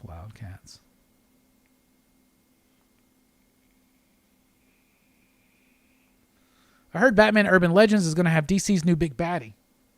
Really? Where? Oh, that guy? You know, there is the explanation of the new villain, which has already been introduced. What's his name? Cheer or whatever? He's in there. You get his origin. Bueller's already. Hi, Robbie. I'm your biggest fan. Oh, I love you, Bueller.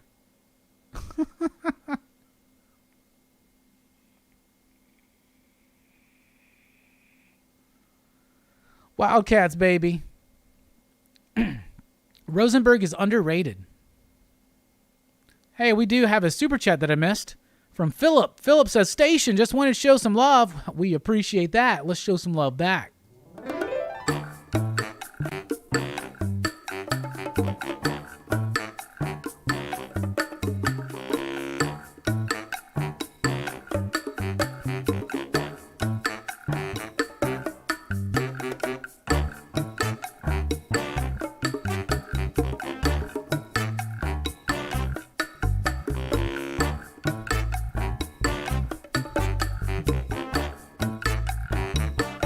Hey, yo, here's a little story that I'd like to tell you about my friend. His name is Bueller.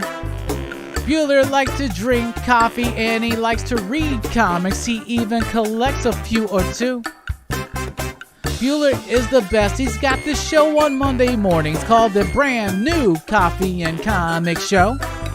They like to try to pick what I'm gonna pick, but he hasn't had very much success. But then you look and Bob hit it on his first week.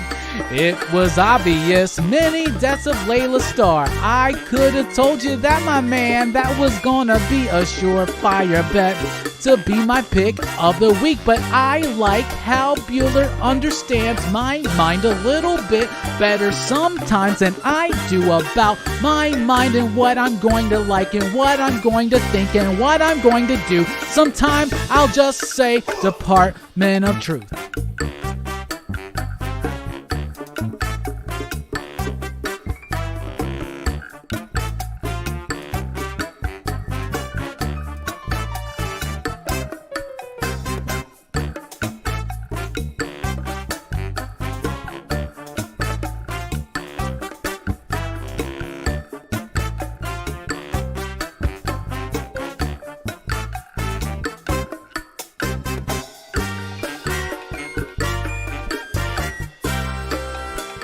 All right, we're back. What's up, everybody? Nah, Bueller, we should have you on the channel again soon, and we got to go ahead and just try to figure it out.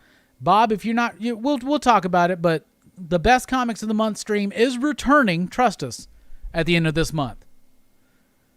And maybe we'll just be like, the best comics of the summer. No, we'll just focus on the month. It's too much to think of. I can't remember sometimes what I read last week. So how's everybody doing?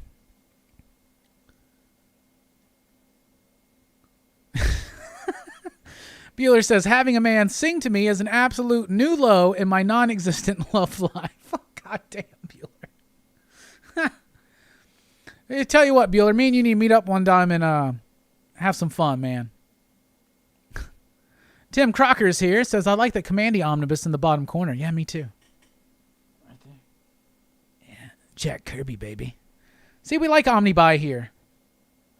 Do I own a comic shop? No, Prime. I do not own a comic shop. I am the store manager of a comic shop, but I do not own one, no.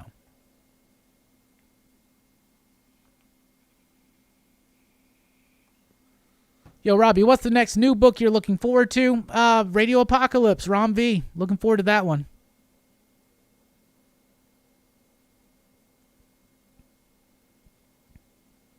A man singing to you over the internet, even worse.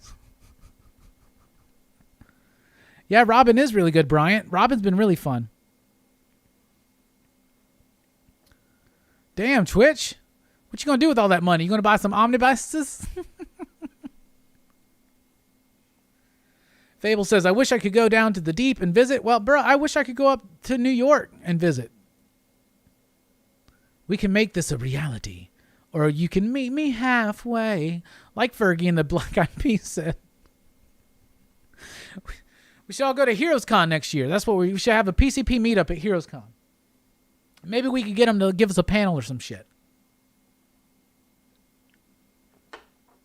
Bueller's like, Heroes Con? It's like the furthest bit away from me that you could possibly get aside from South Florida. Peace out, Philip. Yeah, Chaos Agent 62. I'm really pumped for that. I don't know what's going on with it. It was supposed to come out in June. It got delayed.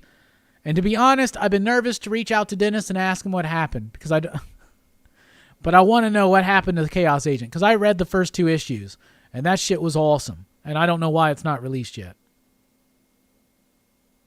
You know, I should just message Scout. Be like, what's up? Buy more copies of Stray Dogs, Twitch says. Well, don't worry, I will. Because they got a 28 Days Later one coming out. And honestly, I don't really care about the Craft or the Crow. So I do hate that I missed out on the Blair Witch Project one, though.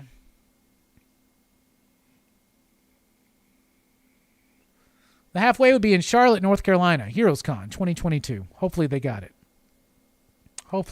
All right. Here we go. It's time to talk about Loki. In fact, it's time for talking low-key on Loki. That means that for the next few minutes, full-on spoilers for Loki. I know everybody probably already knows, but I'm going to give you my thoughts on the latest episode and what I think is going to happen. We're about to be talking low-key on Loki.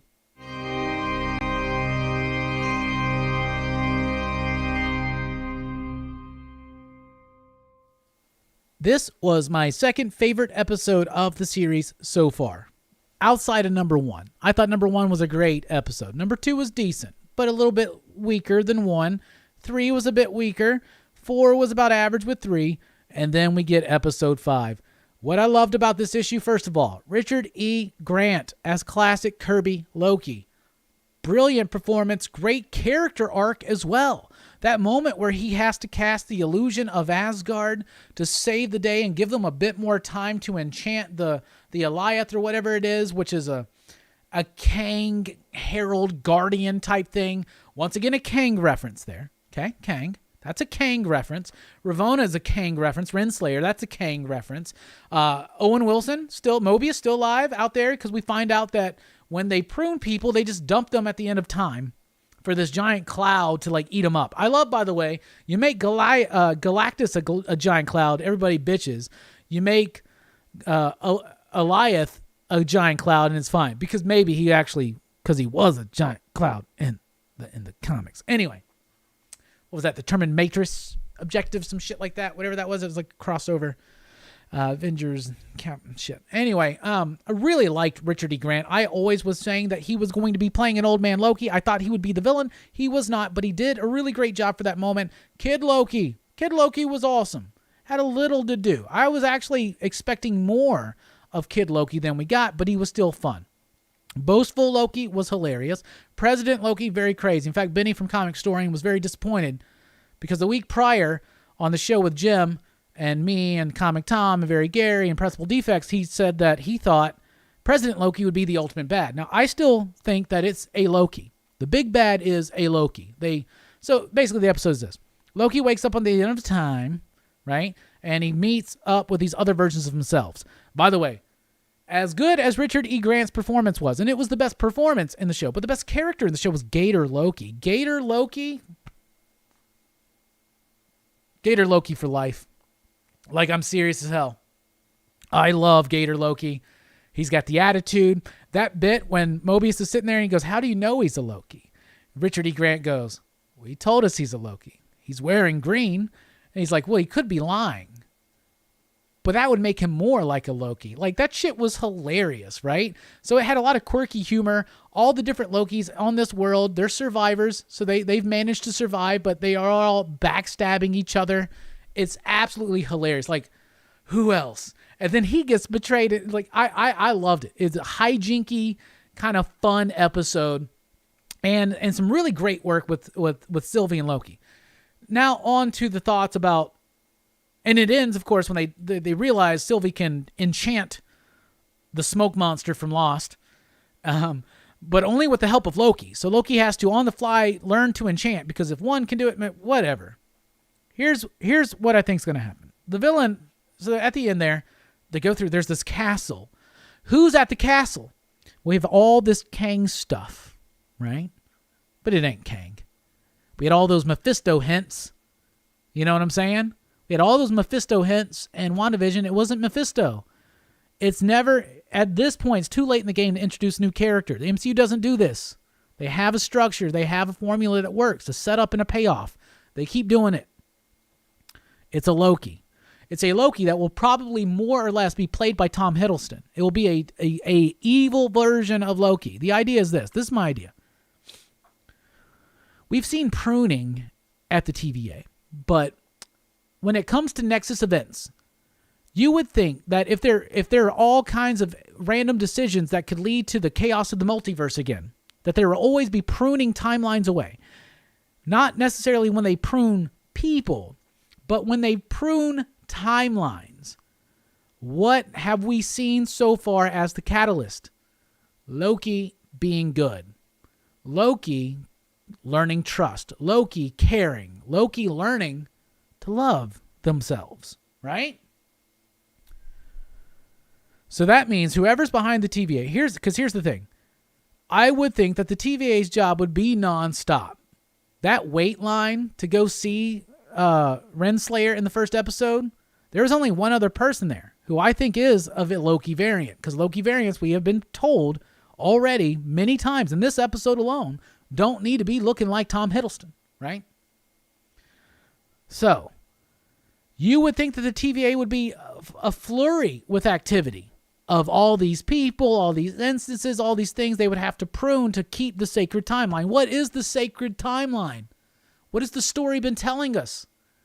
Here's the sacred timeline, a timeline in which Loki never goes good. A timeline in which Loki never realizes to trust someone, to love someone, to care about other people. A timeline where he stays evil, miserable little shit the entire time. Why? So he can rule at time. That's my idea. It is Loki. We shall see what is going to happen. What I think is going to happen is that Loki and Sylvie pop through. There's another Loki. Now, I think it's going to be Tom Hiddleston on a throne. Okay? If it's not, it's Kid Loki. But it ain't Kang. It ain't Immortus. It ain't none of that mess. Some great theories. I would love to see that happening, but they're playing with us. They're intentionally messing with us. Maybe there is a Kang setup towards the end, maybe a post-credit scene or something like that. But when they walk in that castle, it's going to be a Loki. In fact, I think it's a Tom Hiddleston Loki on a fucking throne. I'm finally king. I've outlived everybody else. All I had to do was stay on this one path. Cannot be distracted from this path. Cannot care about others. Cannot care about myself. Can only care about ruling, about winning. A Loki who wins is a Loki who stays evil. Because Lokis are not supposed to stay evil. Because Lokis, of course, you can go deeper and be like, Loki's an aspect of the Sephiroth of Hod. He's a trickster god, but at the same time, he's very intelligent and cunning. And so Loki's not stupid. Loki's always excel. They don't just survive. They should excel, and they should change and shift. That's another thing associated with gods from that sphere. That being said, they're going to get there. It's going to be an evil Tom Hiddleston Loki, King Loki, whatever you want to call him, Icole. Maybe they'll do that. Maybe they'll call him Icole. That would be, I mean, they're pulling so much from Agent of Asgard. There's so much. It just seems obvious to me, right? So there's that. And then Loki, Tom Hiddleston Loki, will sacrifice himself, I think, and Sylvie survives. That's what I think. Loki sacrifices himself, does the ultimate heroic thing. And here's the tragedy of it.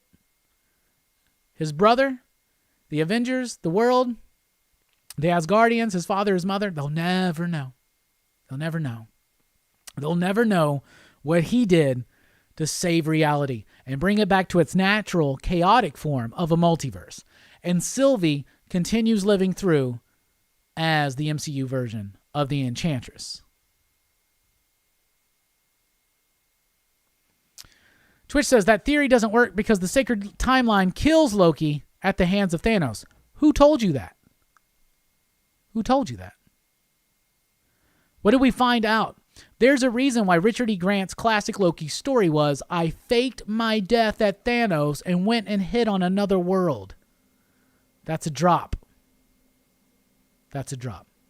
So, I think my theory works. Even if the theory doesn't work, even if it's a whole other reason why, it's a Loki. It's a Loki. And if we've seen the last of Gator Loki, I'm severely disappointed. Right now, I want to know what you guys think about Loki. Let's look at the chat. Hey, we got Jennifer from Comics Will Break Your Heart here. Hell yeah. What's up? We've had all the YouTubers here. Calling it now. A version of Mobius will be the overall bad guy. There is a line in the earlier episode about how everyone has some bad to them, and thus far, every character has shown they're bad. That would be a good one. There's been some talk about that, the idea that there's another Mobius variant out there because of the rings and all that stuff. That would be a nice twist that wouldn't be obvious, super obvious, that I would enjoy if they pulled it off. We shall see. I still think the villain's a Loki. Or you're right, it's a Mobius trying to stop Loki's from being good. Clarence says Gator Loki sucked. Oh, man. You're breaking my heart. I actually love Gator Loki. I thought Gator Loki was my favorite character in the whole damn thing. He's just biting off people's hands and shit. This is cracking me up. Robbie, you're probably right. It's King Loki in a castle, but not a spoiler. The second trailer shows King Loki and Kang. And Kang? The beer is called Monkey Nut. You know, one of the monkeys that went to space is apparently buried here. I think at the Space Center. That's not morbid.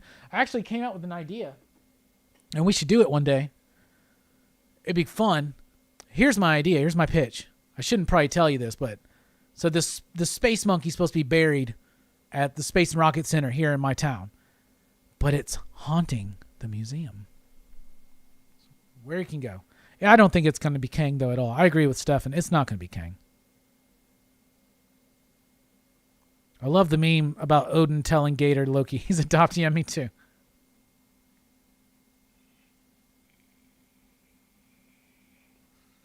I don't remember seeing a trailer where he says, I am Kang, but I don't watch every trailer.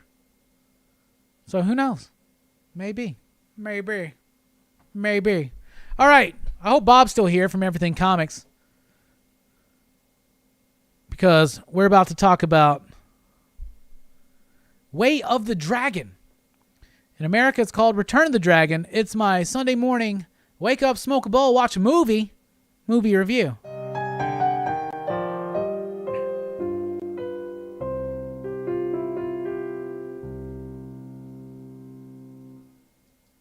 Way of the Dragon, 1972. Released in America as Return of the Dragon. It's got Bruce Lee, it's got Chuck Norris. Basically, Bruce Lee is awesome in this movie. His physique is amazing. He's super well-toned and defined, and his nunchuck work is great, and I really like this film. I thought it was such a freaking fun, enjoyable film that was way better paced than the previous two I've watched. And I really like Fist of Fury, and I really like The Big Boss. But this one got a little bit more to the point, but it did at times feel repetitive. So Bruce Lee plays this dude named Tang. You know, that cracked me up because I'm a big Tang drinker. Anyway, so he goes to this town, sent there by his uncle to help protect this restaurant, who these gangsters are, and they're in Rome. So this is a Chinese restaurant in Rome, and he's there to protect them from these gangsters. And it's a ragtag group. And he just basically, for like the first half hour is like setup. So the first act is he gets there, he meets like the dude who owns the restaurant, or the chick who owns the restaurant, and the dude that runs it, and then all the family. And all the people, they're trying to learn karate and Chinese boxing. And he shows them a little bit of his skill, but you don't really see it. But basically these thugs keep coming in, and they just keep getting their ass kicked by Bruce Lee. It just continuously, all act 2 is Bruce Lee just repeatedly kicking these dudes' asses over and over and over and over. And so in the third act, the boss gets wise, and after having his life threatened by Bruce Lee, calls in Colt. Colt is one of the best American martial artists out there, and he's played by Chuck Norris. And yeah, he's got some back hair, but I got back hair myself, so I'm proud of him for owning it. Though at first I was like, man, does Chuck Norris got a back tattoo I didn't know about? This fight between Chuck Norris and Bruce Lee I thought was awesome. They're set up in these ruins in Rome, and they're seeing each other from across the way, and then they have this dramatic confrontation and showdown. And dude, Chuck Norris kicks the shit out of Bruce Lee. He like whips his ass first thing, and then Bruce, of course, comes back. Now, obviously, this is all staged as the way it's supposed to be, but it's really cool to see these two well-defined martial artists working together in a very believable way. And then eventually, I think he gets his like leg broke or something. But what I love about him is that Chuck Norris ain't gonna stop. Hit the wrong button. Chuck Norris ain't gonna stop, right? He's just gonna keep fighting. So even though he can barely stand, he's gonna keep trying to fight. And it leads to the point where Bruce Lee has to kill him. And then the respect that Bruce shows to the character of Colt, that Tong shows to Colt, was something that I absolutely freaking loved. I loved that bit. I loved the cathartic pathos there that was going on with the character. And so this movie was, I noticed, written and directed by Bruce Lee, so it seems like it's got a lot of his tenets. There's some really great parts in the beginning. I really do appreciate Enter the Dragon even more now after watching these. Out of all of the movies that I've watched so far, this has been my favorite outside of Enter the Dragon. I love The Big Boss. I love Fist of Fury. I thought they were pretty solid, but this one, it had a tighter pace. It kind of got right to it. Act 2 goes a little bit too long, where it's just the same scene repeated, where how many times are these dudes going to come back and just get their ass kicked? But dude, I love it. First it's nunchucks, then it's just bare hands. And then when Chuck Norris shows up, it was just like this cowboy samurai kung fu standoff that had a lot of heart to it when it hit the end. And the way it all wraps up, I really like this movie. It's just under an hour and a half. I thought it was rather magnificent. I'm going to give it 4.5. You digs for Way of the Dragon / Return of the Dragon. Absolutely loved it. So what do you guys think? Do you like the movie? What do you think about it? Because once more, the Coliseum echoes the sound of a fight to the death. A bunch of build-up. Sometimes it felt a bit long, but all in all, a bit tighter. All the humor was mostly done in the beginning, so it didn't feel like it came out of nowhere. These other two movies had a lot of random humor towards the beginning of Act 3 or the end of Act 2, but this one I thought was just structured way better. What do you think about this movie, and what do you give it out of 5? You digs? I gave it a 4.5.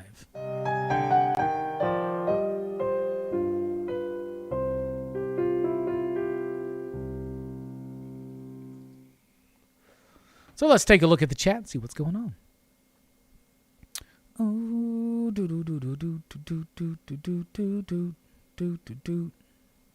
the zoom into the cat kills me every time. I like the cat. It's a nice little, and I love them. They're standing there and the cat just runs across and they keep going to the cat. I really like it.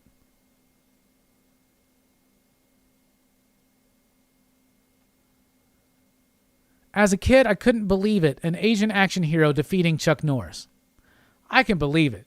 I really, really like Bruce Lee. And this dude is fast as fuck. Now, are they speeding him up? Or is that just naturally how fast now, people say he's fast, but people say a lot of things about a lot of things, But bruh, Bruce Lee seems like someone that would just fucking kill man with a fucking punch. I don't, what I'm saying? Chuck Norris is cool too. But if I saw an image of Chuck Norris, let's go to it again. If I saw these two dudes standing to each other, my money's going to be on Bruce Lee. I'm not no disrespect to Chuck Norris, and I get how many of us love him, but bruh, Bruce Lee's crazy.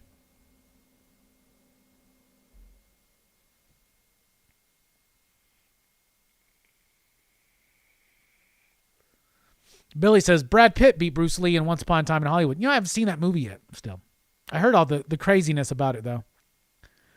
Bob says, you nailed it right there. That moment of respect was an epic moment. Yeah, he had to go and get his belt and his shirt, and he covered his face, and he put his belt on. That was because that's something like the important, like there. I love the moment too where because there's these two other fighters. Did a tree branch just fall? I think a tree branch just fell outside. So we're about to have to go outside real quick and look. Station identification.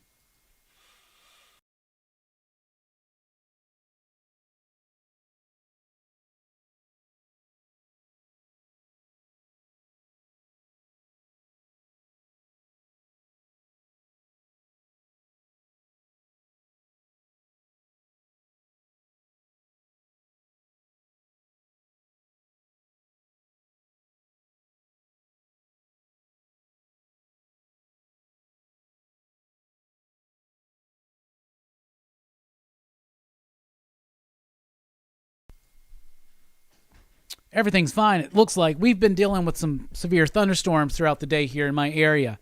And where I live, there's these big trees right there. And at times, a tree branch has fallen.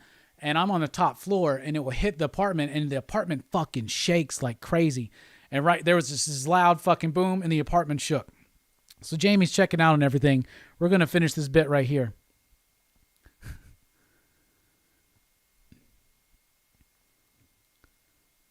Bobby says, it was my favorite movie that came out of that set. Yeah, that set that Brooks let me borrow, this DVD set he's got. There's the copy I watched.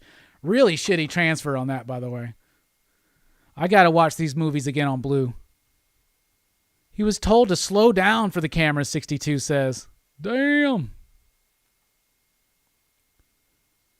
Chuck Norris went on to have a great career after this. So Chuck Norris wasn't super well known, I guess, when this came out, was he? Because all that shit, like Delta Force and stuff, I mean, that's in the 80s. So, this was before Chuck Norris was super well known. I noticed he gets top billing, though. Oh, there we go. Bob says, the showdown between Lee and Norris was so epic at the time as they were the two biggest names in the real world. Hell yeah. Fable says, Norris versus Lee is so classic. 4.5, you digs. Bobby De La Ghetto gives 5, you dig. 62 Lefty Blue says, if Enter the Dragon is 5, this is 4.5. That's what I thought. Taki says, great review. Thank you. Comic Toby 420 says, we'll work for spec books. But before the movie, his reputation was all about his actual skill. You talking about Chuck Norris? That's cool. Yeah, and it looks like people are saying the Kang trailer. Yeah, okay, so somebody did like a fan edit of the Loki trailer and put in some cartoon audio. Jorm says 4.8. You have 2 champion martial artists, excellent story and production. Hell yeah.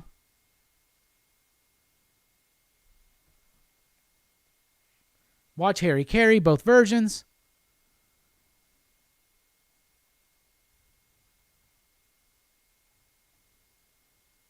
I bought that box set at a Costco in 1998. Brooks may have bought it there too. Avro X is here to congratulate us on surviving another week. Congratulations, you too. I see you've survived another.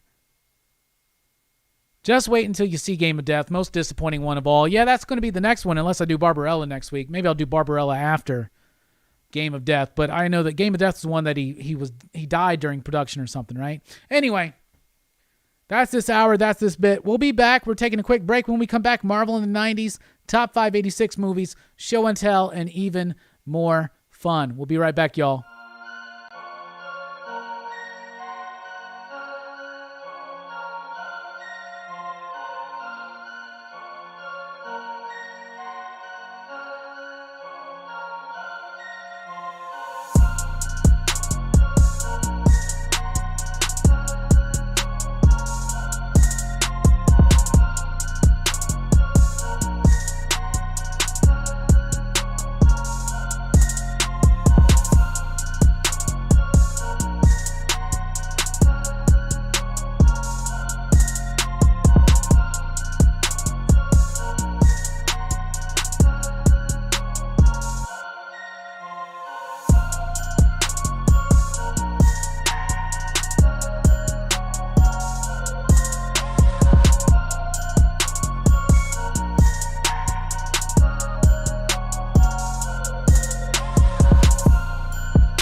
I am muted. Hey, everybody. Welcome back to Pop Culture Philosophers, Rockin Robbie Live, here on a Sunday night. I was just basically telling you all the stuff that you can clearly see on the screen, so it's okay. Anyway, so, yeah. Yeah, that was my bad, by the way. Welcome back. Patreon, Twitter, PCP Army, Facebook, Instagram. Y'all didn't miss nothing. Shit. All right. We're professionals here at the Huntsville Attic. All right. Did I seem excited, though? All right, what's coming up here on the channel? Thursday night. I see him in the chat already with Dank Comics is in the house. That's right. Pop Culture Philosophers, Dank Comics, and Caps on Comics. My beautiful guests will be joining me Thursday night at 8 p.m. Central Time for a great chat about pop culture, comic books, life, and even more. And Dank, bring some sunglasses. You're going to need them.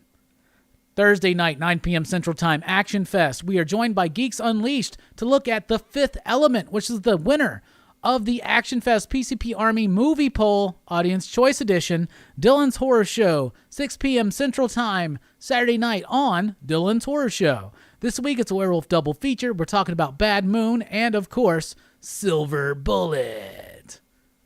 So there you go. At least I can own up for that. That wasn't a Teen Dog Shadesy Weirdy thing that happened at all. I didn't realize that when I muted on one, I muted on the other. But it's true. A lesson learned, and now I know what's going on. And thank you for the super chat, Tacky. Making sure that I knew that y'all couldn't hear me.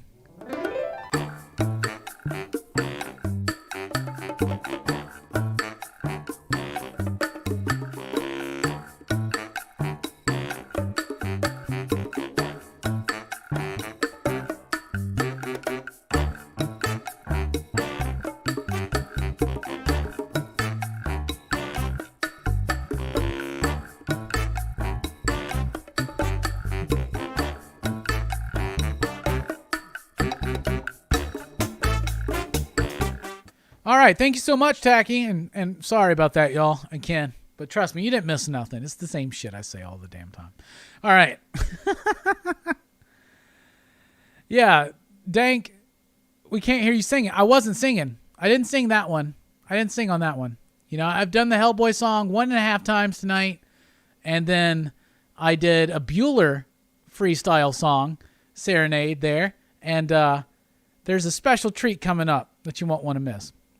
At least I didn't spill my beer. You're right. Get a new mixer. So anyway, yeah, Dank, bring your shades because the second half of the show is going to be a Teen Dog Shades night. I was talking to Kenny about that last night, and so yeah, we'll be in touch if you don't know what that means. But I did mention it the first night we met that I'd bring you on for Teen Dog Shades night. So. Hey, everybody, surprise. There's a surprise Teen Dog Shades night in the second half of Thursday night show. Don't tell anybody. Please don't tell anybody.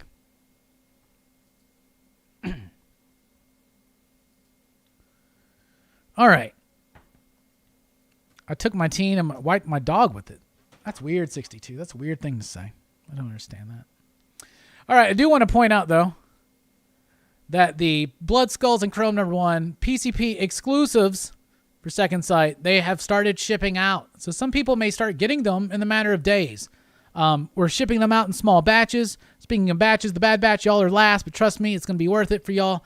But you still have time to get one of these. If you want one, email me at popculturephilosophers@gmail.com, and you can get a set of this beautiful Ghost Rider #1 homage cover by Jonathan Lau, with the PCP logo on the back, and yes, we will sign them.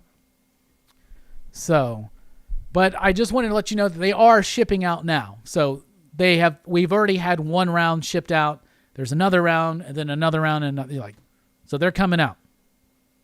When you get them, please show them off on social media. Be like, hey, look what I got. And it's, if you like sex, biker gang violence, and rock and roll, I think this is the book for you. Plus PCP on the back, right? And who knows, maybe there's some more interesting things to come. You never know. You never know. So what's up, everybody? We're going to be getting into Marvel in the 90s here in a second, but first question pops up. That's what I talk about. Sex is nice, says Perry. Not so sold on the biker gang violence.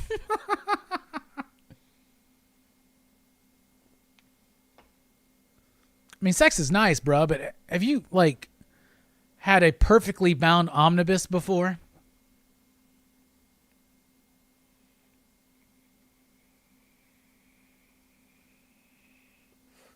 Saw a lot of Bruce Lee talk. I saw the stuff with the Quentin Tarantino thing. I haven't seen Once Upon a Time in Hollywood yet, but I watched a little bit. I didn't watch the whole Rogan show, but I watched that extended bit, of course, and saw a lot of the outrage and all this and that. I don't know. From what I was understanding is that this is something that Quentin had heard in books or something, and that's what he's going with, is the idea that Bruce Lee, or that a lot of American stuntmen didn't, or that some American stuntmen didn't feel respected by Bruce Lee or something, and he would always, like, actually tap him and shit. But I mean, I don't know. Was he saying that Bruce Lee was a terrible person? I don't think so.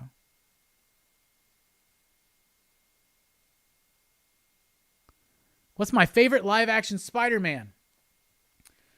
My favorite live-action Spider-Man movie is actually Homecoming. I really like Homecoming. It's more Ultimate Spider-Man, so I really like that. Aside from that one, I like the first one enough. You know, the Goblin could have had a better costume. You know, you had the perfect actor at the time, especially to play Norman Osborn, and you really kind of botched it up on the costume. But so it's, for me, it's kind of like this: the first Sam Raimi one, and then it's Homecoming. I really like those two films. Those are my two favorites. Dank says, Homecoming was pretty good. Twist was strong. I think those two really resonate with me because I love villains. And I think that the best villains we've gotten. Take away the doofy costume for Green Goblin, okay? Just take that away. Willem Dafoe's performance as Norman Osborn / Green Goblin, and then Michael Keaton's performance as Adrian Toomes / Vulture. Menacing, threatening. So I'll go with those two.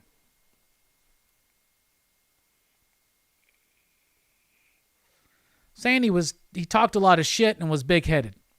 62 Lefty Blues, let me tell you this. If I was Bruce Lee, I would probably also be accused of talking a lot of shit and being big-headed. In fact, I'm accused of that now. So, station to Bruce Lee. I think he earned it.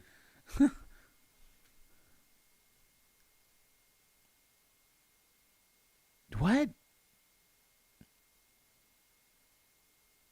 I don't know what this comment is, but I'll read it. You don't like that Eels fixed Jamie Foxx's tooth gap in Garfield's movie. I haven't watched a Garfield movie, but I don't know. Have you seen guys seen that Galactus Pop? Yeah, I've seen it. I think I want to get it. I don't know, man. It's crazy. It's oversized Galactus Pop. He's got Silver Surfer in his hand, and it's black light responsive. So it's even drawn in color to look like a black light poster from the 70s. Because Marvel did those. I would love to get a couple. I'm a big black light nerd. You know, I like to, chill out with the black light on occasionally and put on some nice music. You know what I'm saying? I hate Andrew Garfield, though. Oh, I see. I thought you meant like a Garfield movie, like The Cat. Did they fix like when Jamie Foxx had a tooth gap? Did they digitally fix it or did he fix it? I don't know, man. If you want to fix your teeth, fix them. Oh, Eels. Eels. I get what you're saying. He had the tooth gap when he was a villain. Yeah. No, I didn't like that. No, I didn't. Because they just pulled the Batman Forever there. I'm glad. I was so confused by that fucking comment. I was already moved away, I guess, from Spider-Man.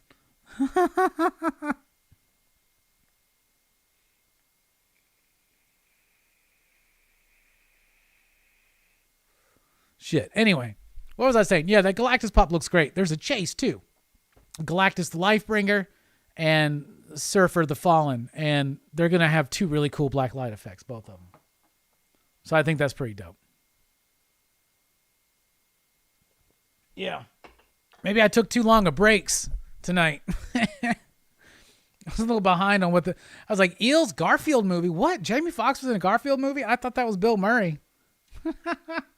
I hate those Garfield movies. I cannot stand those 2 movies. I hate them so much.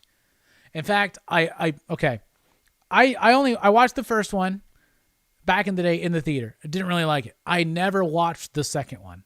Okay. And then we did this thing a couple years ago. We were doing Movie Monday. We went through the MCU, and you can watch them. They're on the channel. But we reviewed the Spider-Man films. We did the 3 Raimi films, and we did the 2 Webb films. And so to do that, I found very cheaply Amazing Spider-Man 1 and 2 on Blu-ray. And I watched Amazing Spider-Man again and didn't like it again. And then I watched Amazing Spider-Man 2 for the first time and really did not like it. And then I tried to sell them at least 3 separate times at my local Second and Charles. And so I still fucking have them. So I guess I'm just stuck with these damn movies.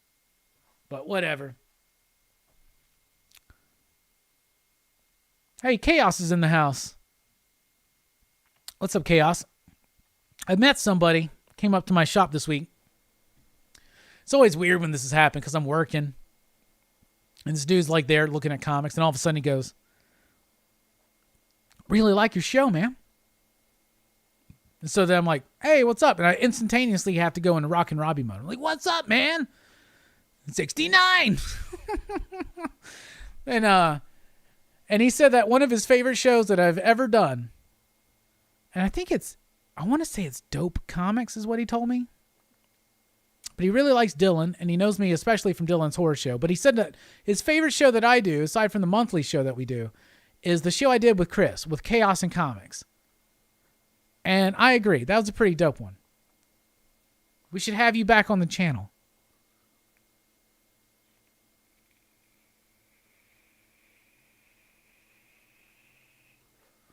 One of my favorite jokes in Zombieland when they find Bill Murray is when he's dying and they go, "Do you have any regrets?" And he goes, "Garfield?" Little did we know he was talking about Spider-Man. All right, speaking of Spider-Man, Spider-Man's a Marvel character. So it's time to dip back to one of my favorite decades of Marvel comics. And it's time to talk about Marvel in the 90s.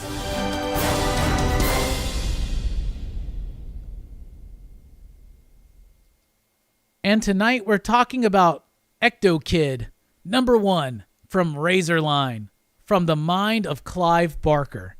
So back in the day, for some reason, Clive Barker decided to create a superhero Marvel non-cinematic universe. And it was a line of 4 books. It didn't last very long, 93 to 94. But I remember these, and today we're revisiting Ectokid #1. Ectokid was one I remember liking as a child, so we wanted to check it out. So it starts off with the main character, and the main character's name is... I have to look it up because I don't remember it.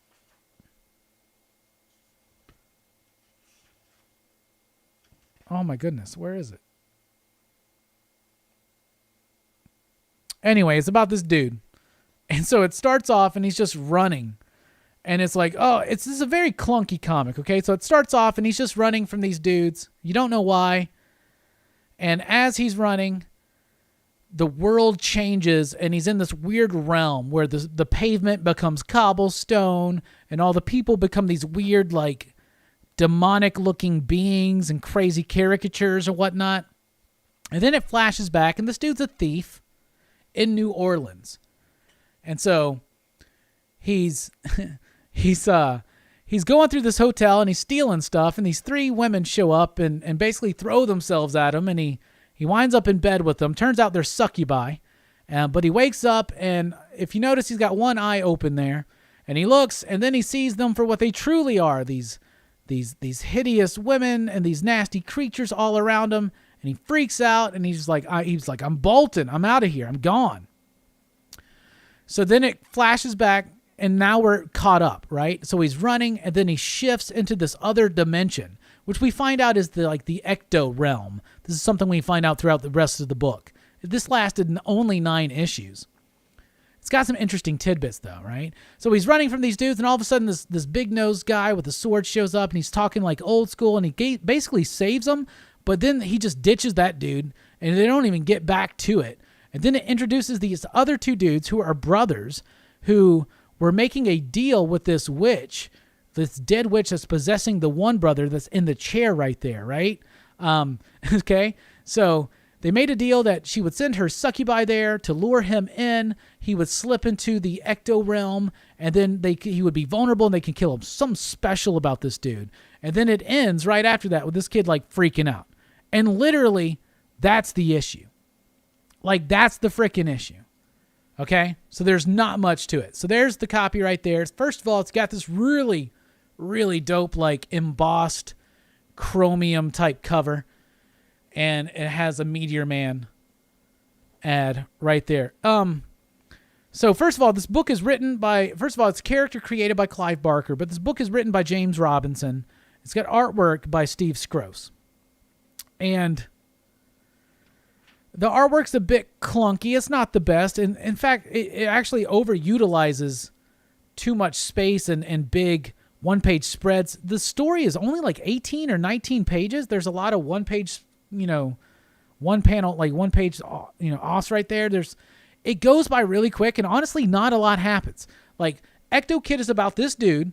By the way, none of this is revealed in this issue, but Ectokid is the story of a dude who was birthed by a human woman, but fathered by a ghost, right? So he's half ghost, half human, and he can see the ghost world in one eye and the human realm in another eye.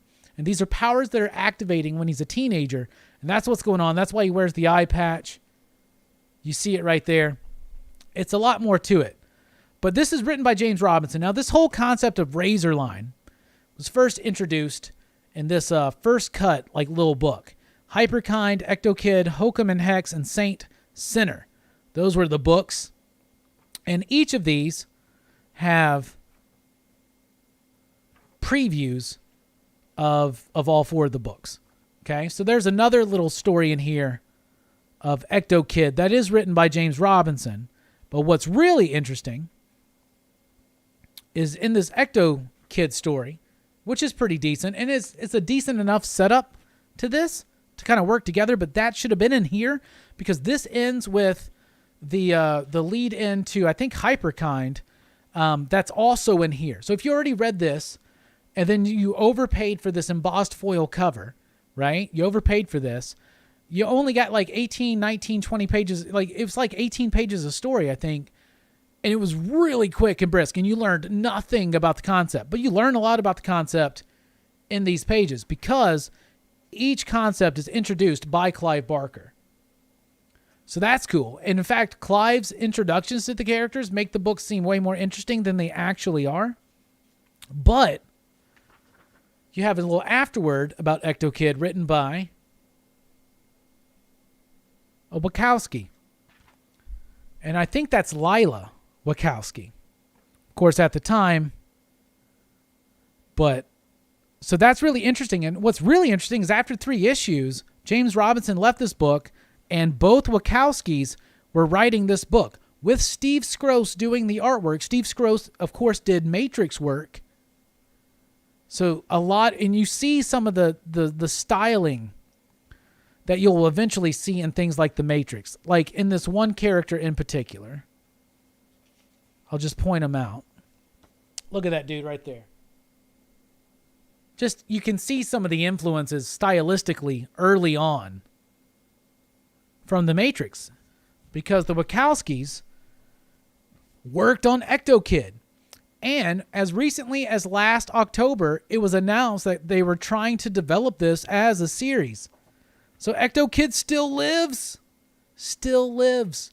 Now, overall, this book was not very good. It's not a good first issue. It barely introduces the concept. You really have to have had the Razor Line one-shot that came before with a beautiful freaking cover, by the way. And by the way, it promises what Clive Barker did for horror. he's about to do for superheroes. Promises unfulfilled, but there's a nugget of a great concept at the beginning of each of these. I just don't think Clive was very hands-on with how it was done. It's really cool to see the Wachowskis be a part of this, so it's definitely an interesting oddity for me to have in my collection. And maybe one day we'll go through more of the Razor line, because there were 3 other superhero books. And there was also like a Ectokid Unlimited or Unleashed kind of big finale to wrap it up. But if I ever met Clive Barker, this would be one of the things I would want to get him to sign, to be honest with you. So I thought that overall, Ectokid is an interesting idea. It's really a cool concept. It's a nugget of time where there was just so many damn books. Malibu debuted at this time, a bunch of others, and it was just a way oversaturated market. We think the market's saturated now. It was way oversaturated back then. And it was ridiculous, but I have fun revisiting it, and I actually want to finish out the run now. I think I only have like the first 3, but now I want to actually finish out the run and see what the Wachowskis do. And I don't know. It's an interesting oddity, I would say, in the world of comic books. But that was Marvel in the 90s. And for the most part, Marvel in the 90s means we'll just throw a bunch of shit out there and see what sticks, right? Anybody ever read this? Were y'all into the Razor line? Did y'all get sucked into that?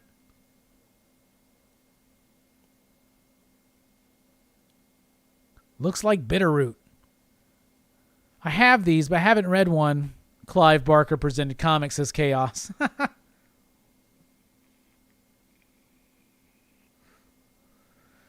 Hey, Italy won the Euro. Yeah, that's right. That happened today. And Tampa Bay won the Stanley Cup. So there you go.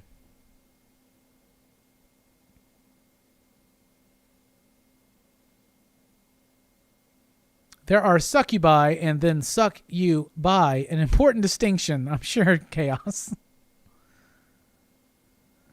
Oh, my goodness. Y'all talking about soccer. So nobody cared about Ectokid. Y'all are all just talking about soccer. Hey, Hammer Time's here. Station. Clive is an interesting dude. Friend of the show? I wish. Let's get Clive Barker on sometime. What's interesting to me is the Wachowski connection. And they finished out the run. James Robinson did the first bit, but they actually did Ectokid number 4 through 9.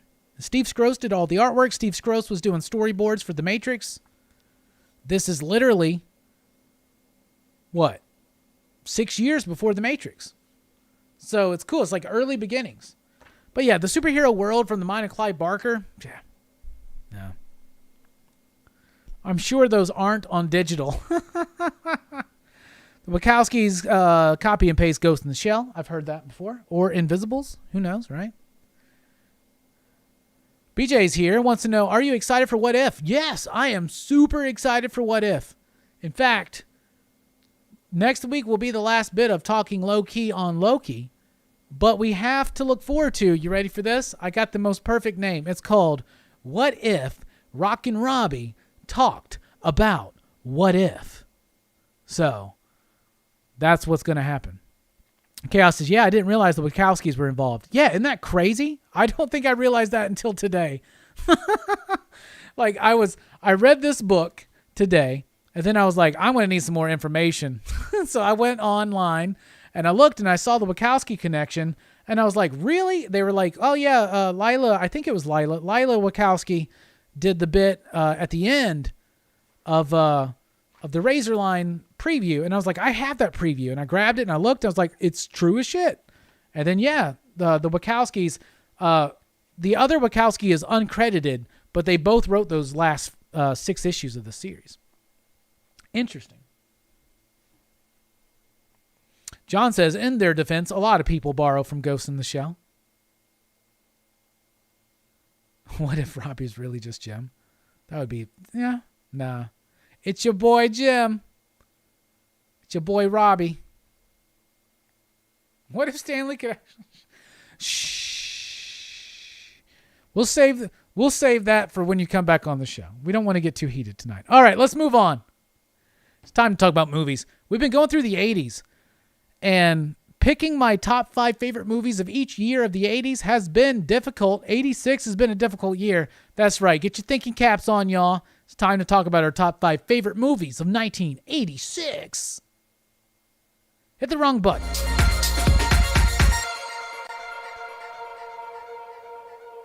Well, you know my number 5. It's Ferris Bueller's Day Off, John Hughes. Really like this film. We recently covered it. It won the John Hughes poll in the PCP Army last year. I gave it 5 you digs. I love this film. And I still holds up. A lot of people think Ferris Bueller's a douchebag. I relate to Ferris Bueller. I really like him. I think there's a really interesting story being told through the eyes of Cameron as well, his perspective. I think all in all, it's a great story. It's not my favorite John Hughes film, but it's definitely one of my favorite films of 86. At number 4, we got Aliens. Got to put Aliens on this list. I'm a big fan of Ridley Scott's Alien, but what James Cameron did with Aliens was something completely different. He made it bigger. He made it more explosive. It was crazier, right? You got excellent performances from Lance Hendrickson. You got Sigourney Weaver coming back, being like a true action star. She's running around in her underwear for the most of the last bit. In fact, maybe the entire Act 3 almost for the most part of Alien. In this one, she gets to be way more badass, way more proactive, less reactive, and just on top of things. But I just love this movie. Michael Biehn, all the cast, Bill Paxton, game over, baby. Game over, man. At number 3, it's time for Big Trouble in Little China. I love this movie. Another one we recently covered here on PCP Movie Night. It was another award-winning, or not award-winning maybe, but fan poll winning here at PCP. Big Trouble in Little China is really fun. I love the subtle stabs that it has at what the influence of the Eastern cinema is on the Western cinema and how that can mash together. You basically got Kurt Russell playing a John Wayne type character in the midst of this mystical Eastern mythology and lore, and the way it fuses together is both hilarious and downright adventurous. Love that film. At number 2, it's Manhunter. Manhunter by Michael Mann.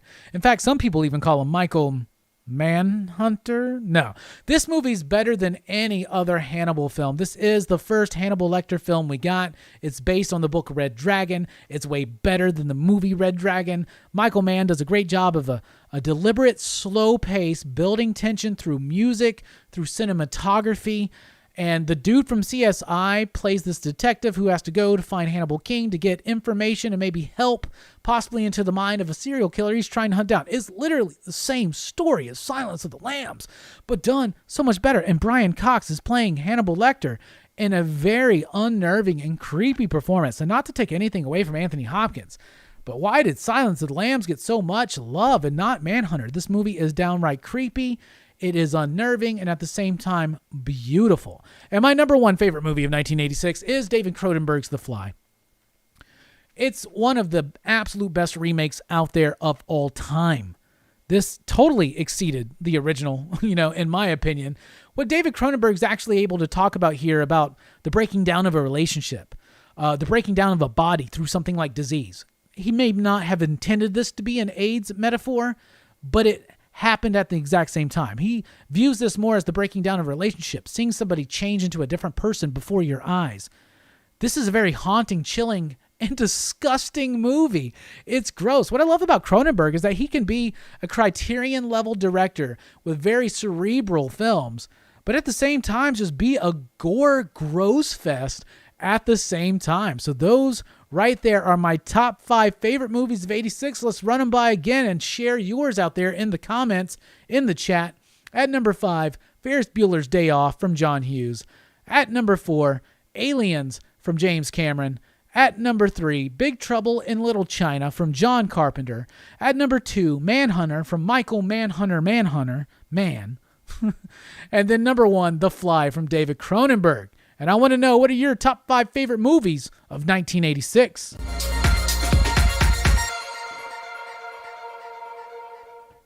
And there's a lot of good ones. A lot of good ones. Oh, Ferris, just number 5. Albert is here. Albert Langford, what's up? Planes, Trains, and Automobiles, favorite movie of all time.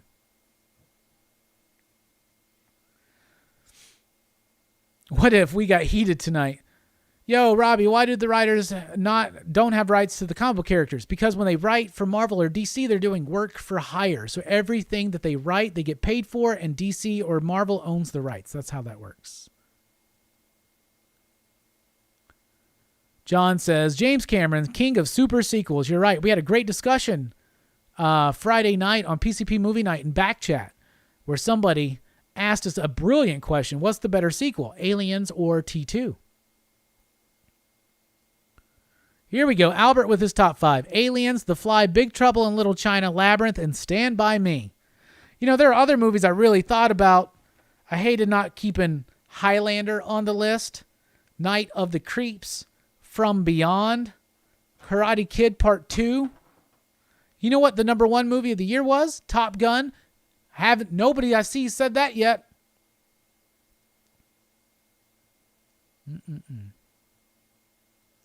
John says, the Labyrinth does not make the list. I'm boycotting the show. John, you know I'm more of a horror and sci-fi guy than I am I like Karate Kid 2 better than Labyrinth. Though I do like Labyrinth. Labyrinth's a good movie, okay?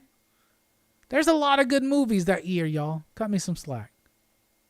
Anyone watch those fights last night? No, but I saw that Connor went out at the end of the first round with like a broken leg or some shit.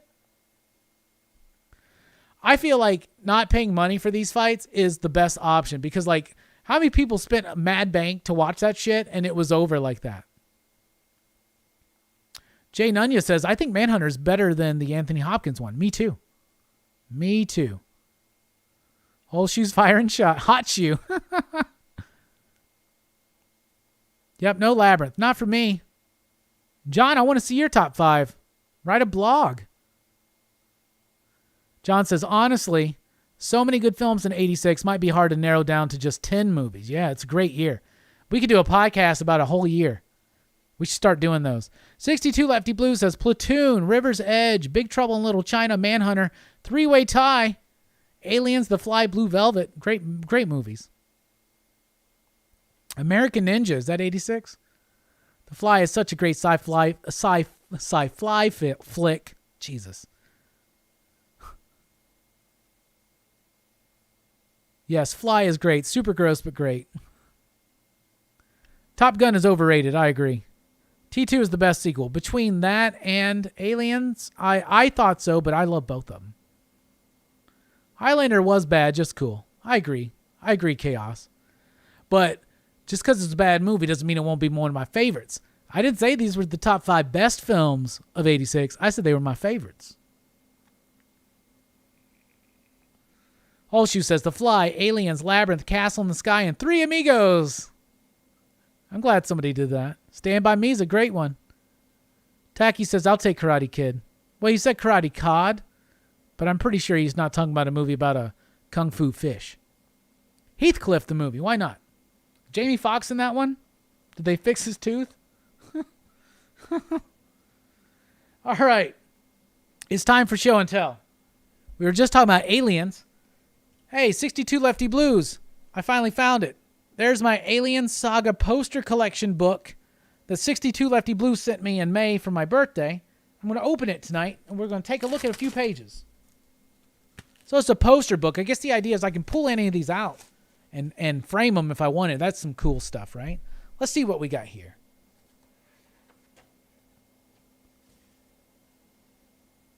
The first one. Ripley in her suit. Okay.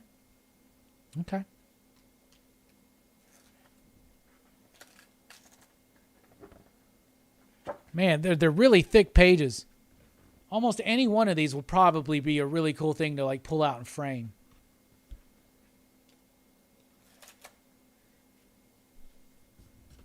Look at that. Oh, man, look at that one. I love Alien 3, y'all. Oh, look at this. Cool stuff. Ron Perlman? You're going to waste a page on Resurrection? I appreciate Ron Perlman, but you're going to waste a page on Resurrection? Got some good ones right there. Look at that. This is really cool. It's cool just to have as a book. Nothing's really stood out to me. Oh, Our man. R.I.P., baby. Game over, man. Tom Skerritt. There's some cool stuff in here. Oh, there's the face hugger. These next ones are cool because I love the space scenes. Look at these. That's cool. Michael Biehn, more, yeah. Oh, there's a dude from part 3. Some nice bits. This is really cool. There's like 40 different images in here. And you can pull them out to be posters if you wanted to. Oh, that's actually really dope right there. Just hang that up and put it up in your break room at work. Oh, here we go. Movie posters and lobby cards. Nice. If I pull any of these pages out to frame, it's going to be one of these.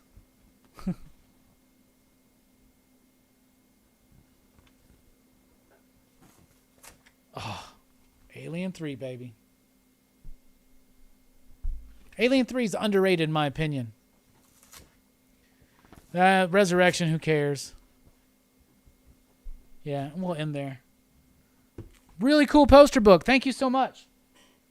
I may have to pull out a couple of those and actually frame them up. Next up, we were talking about the Fly. Got to show off that I got my Scream Factory Fly collection finally. Beautiful art on it. Look at that. Wraparound artwork. And it's got all 5 Fly films. So it's got the original Fly with Vincent Price. Then it's got the Return of the Fly. Then it's got the Curse of the Fly. And all those are the old school black and white ones. Then the Cronenberg The Fly. And then The Fly 2 with Eric Stoltz. But it's just cool to have them all there, I guess. Scream Factory does a great job with the sets and with the slips for them.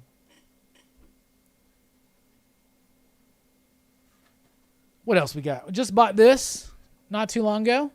Got the Armored Daredevil Toy Biz action figure. Hell yeah. You know I love my Toy Biz. I'm getting close to completion. By the way, congrats to the Bucks.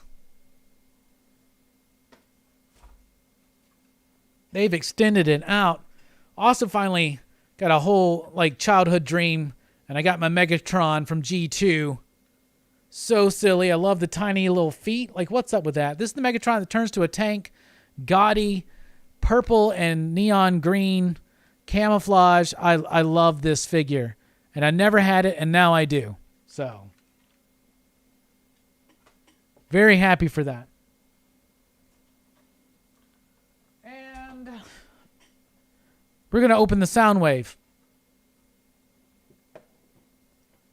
It seems to me like the Soundwave is the one that won. So we're going to open Soundwave tonight. Let's do it. Soundwave was pretty much one of my... I think he is my favorite Transformer, to be honest with you. Ravage is my favorite little cassette that goes with them. This has a Ravage and a Laserbeak. I think they've done more that will go in them, and I would love to get them one day.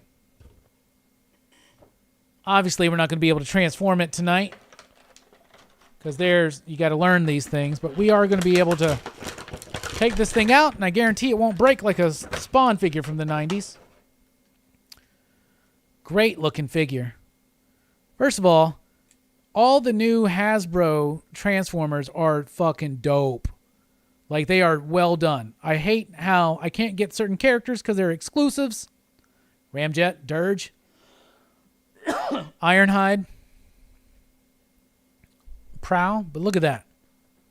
Good figure, posability. I'm sure it will look nice as a cassette player.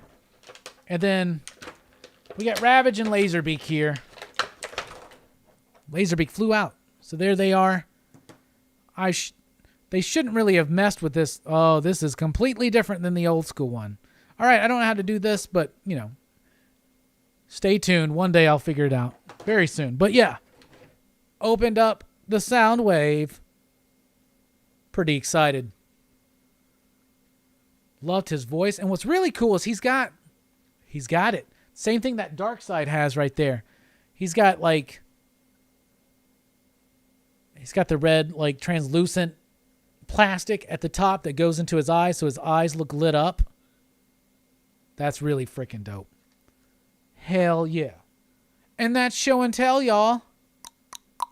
So there you go. Taki says, that Soundwave looks dope. Might have to get one. Blame Fable. They may be a little bit more expensive now. John reminds me that the Fly sequels were in black and white, but the original was in color. They should have put Superfly in there. Why not? Mike06 says for top 5 for 86 says Hoosiers, Aliens, Three Amigos, Short Circuit, and Big Trouble. Yeah, Joss Whedon did write the screenplay for Alien Resurrection, and it still sucks.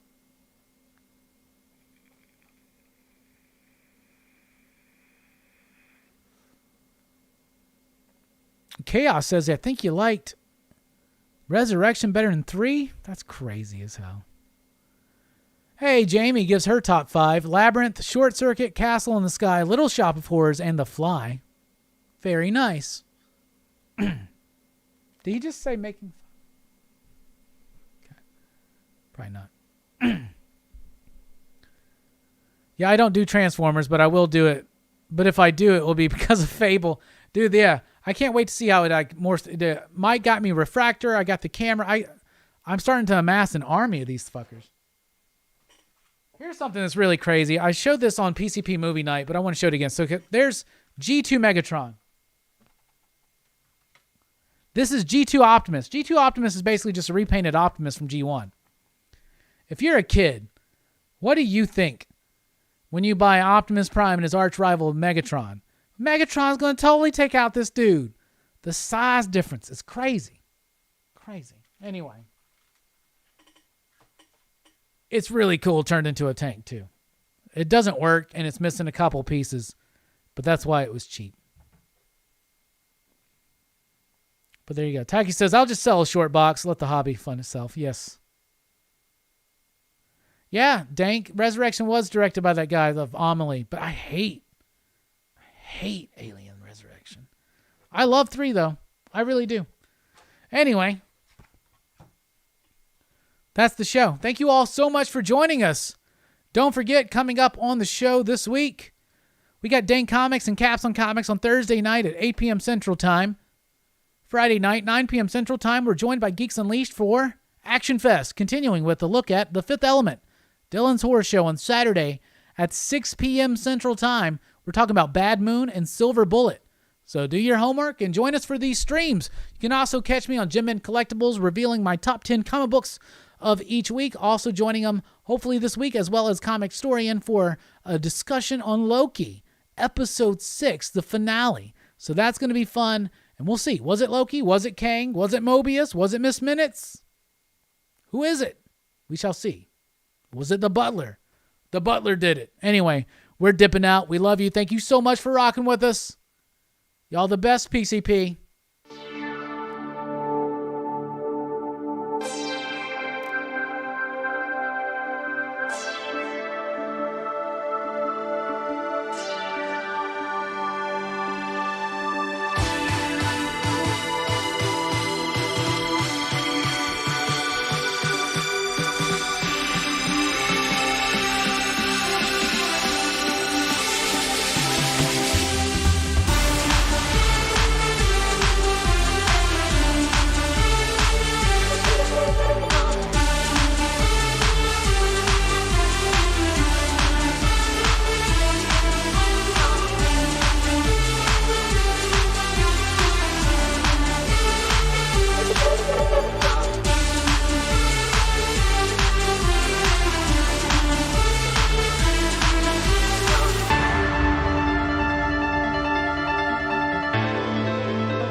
I got so distracted by the awesomeness of this sound wave that I forgot we didn't do the final 9. Can't do the first 6 without the final 9, baby. It takes the 9 to make the 6 worth a fix. I don't know what that means, but Thing versus Hulk, we're back on arch enemies.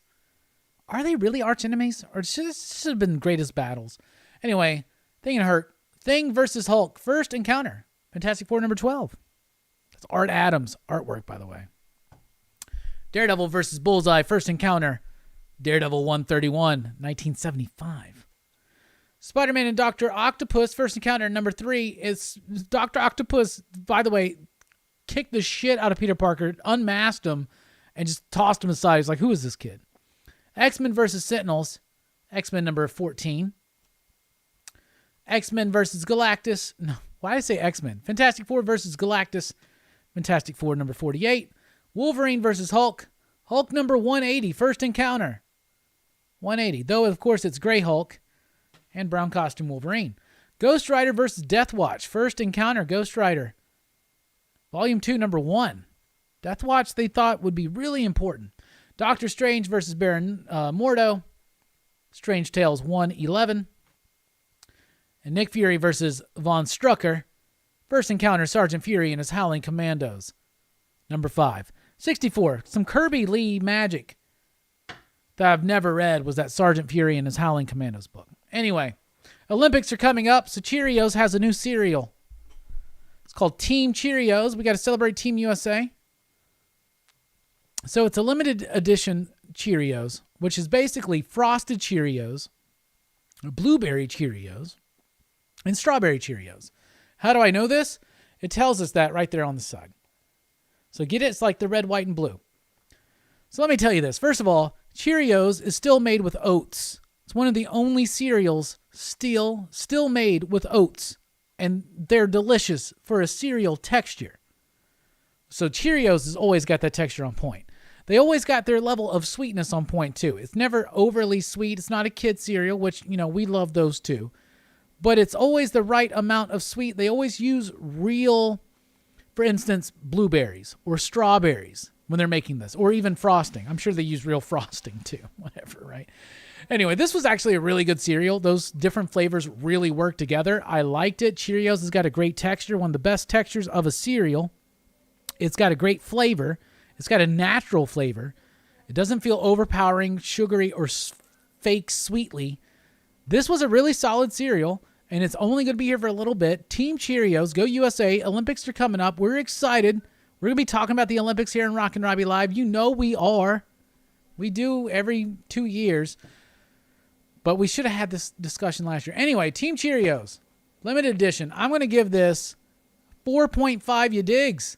I really like this cereal. I think it's slam bang fantastic.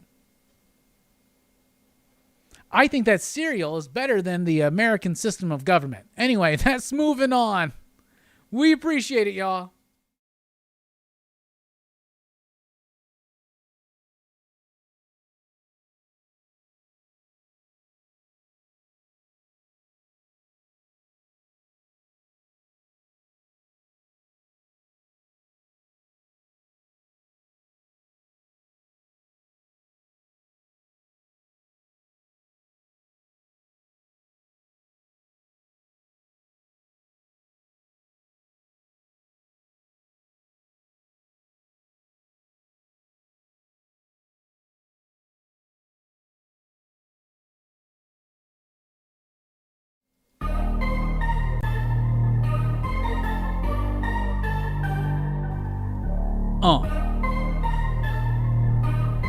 Yeah. Come on. HSV and it's treacherous. I'm rolling through these streets. So many false prophets trying to meet with your defeat. Just stay strong, it won't be long and someone will come through. And when it comes a day, the only question's what you do. Will you roll with it, low with it, give it your sins? Or take a bow and let it out and miss out once again? It's your decision, you'll be missing. Drunk as pissing, reminiscing, wrong provisions. Your visions always leave you second guess. Whose problem is that? Or hers, who does she attack? On your back, laying flat with no point of contact. It's fucked up, but it's true. The problem is you can't fake a false front. It'll always leave you blue. So you're sitting here shedding tears, crying in your beer. For you did, you pushed away the second that she came near. So I'm sorry, dog, but that shit is played out. And seconds disappear while you're wasting time to pout. What's that about? Mellow out, take a pill and chill out. To get your composure, then come on fucking over and dance with that girl. See, it's all in your world. You won't get this chance again. So what up, my friend?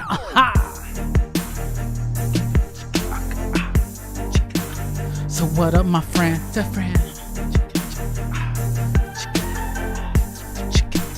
So what up, my friend? I said, what you gotta do? Taking for your life, what you do with the knife at your throat. All right, y'all, what's up?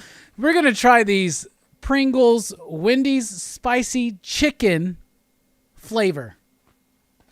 So this was a gift from Mike the Voice Matthews, Mike06. Pringles, who's always, I appreciate Pringles. I like a good chip, or should I say crisp? Because these are crisps, not chips. Part of a Lay's Pringles lawsuit.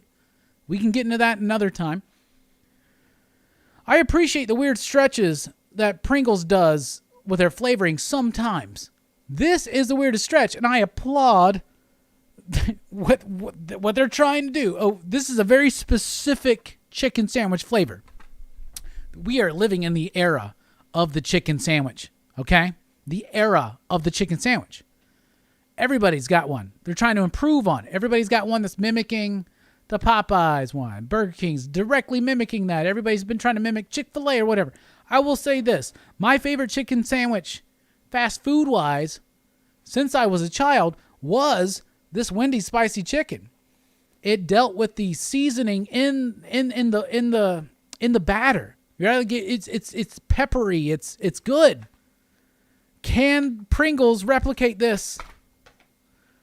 There's a special offer on the lid. Is it a free chicken sandwich?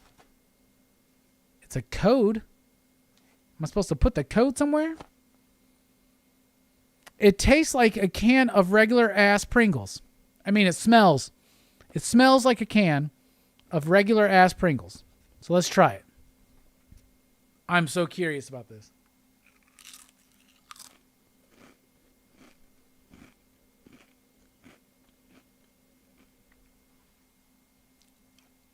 Oh, wow.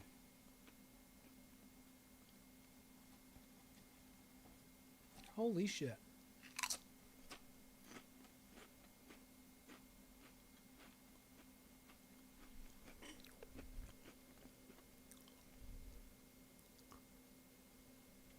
This is crazy as shit. Okay. You first eat a chip, and it tastes like you're eating a regular, like original Pringles potato crisp. Okay? And you're like, oh, I'm lied to. And you're chewing it. And then all of a sudden, the bun, the freshness of like the lettuce and the tomato and the mayonnaise, but it doesn't taste like mayonnaise. It doesn't taste like lettuce. It doesn't taste like tomatoes, but that comes across. And then that peppery spice on that chicken batter. This is a really dope-ass chip.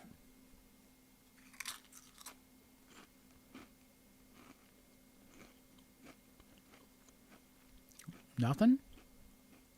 Then it hits. I feel like I just ate a Wendy's chicken sandwich. The pepper lingers. It resonates. Wow. I'm going to do something I didn't anticipate doing.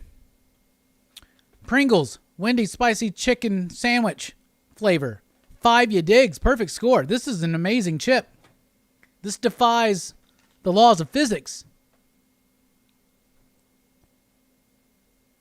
Goodness me. That's amazing. Station.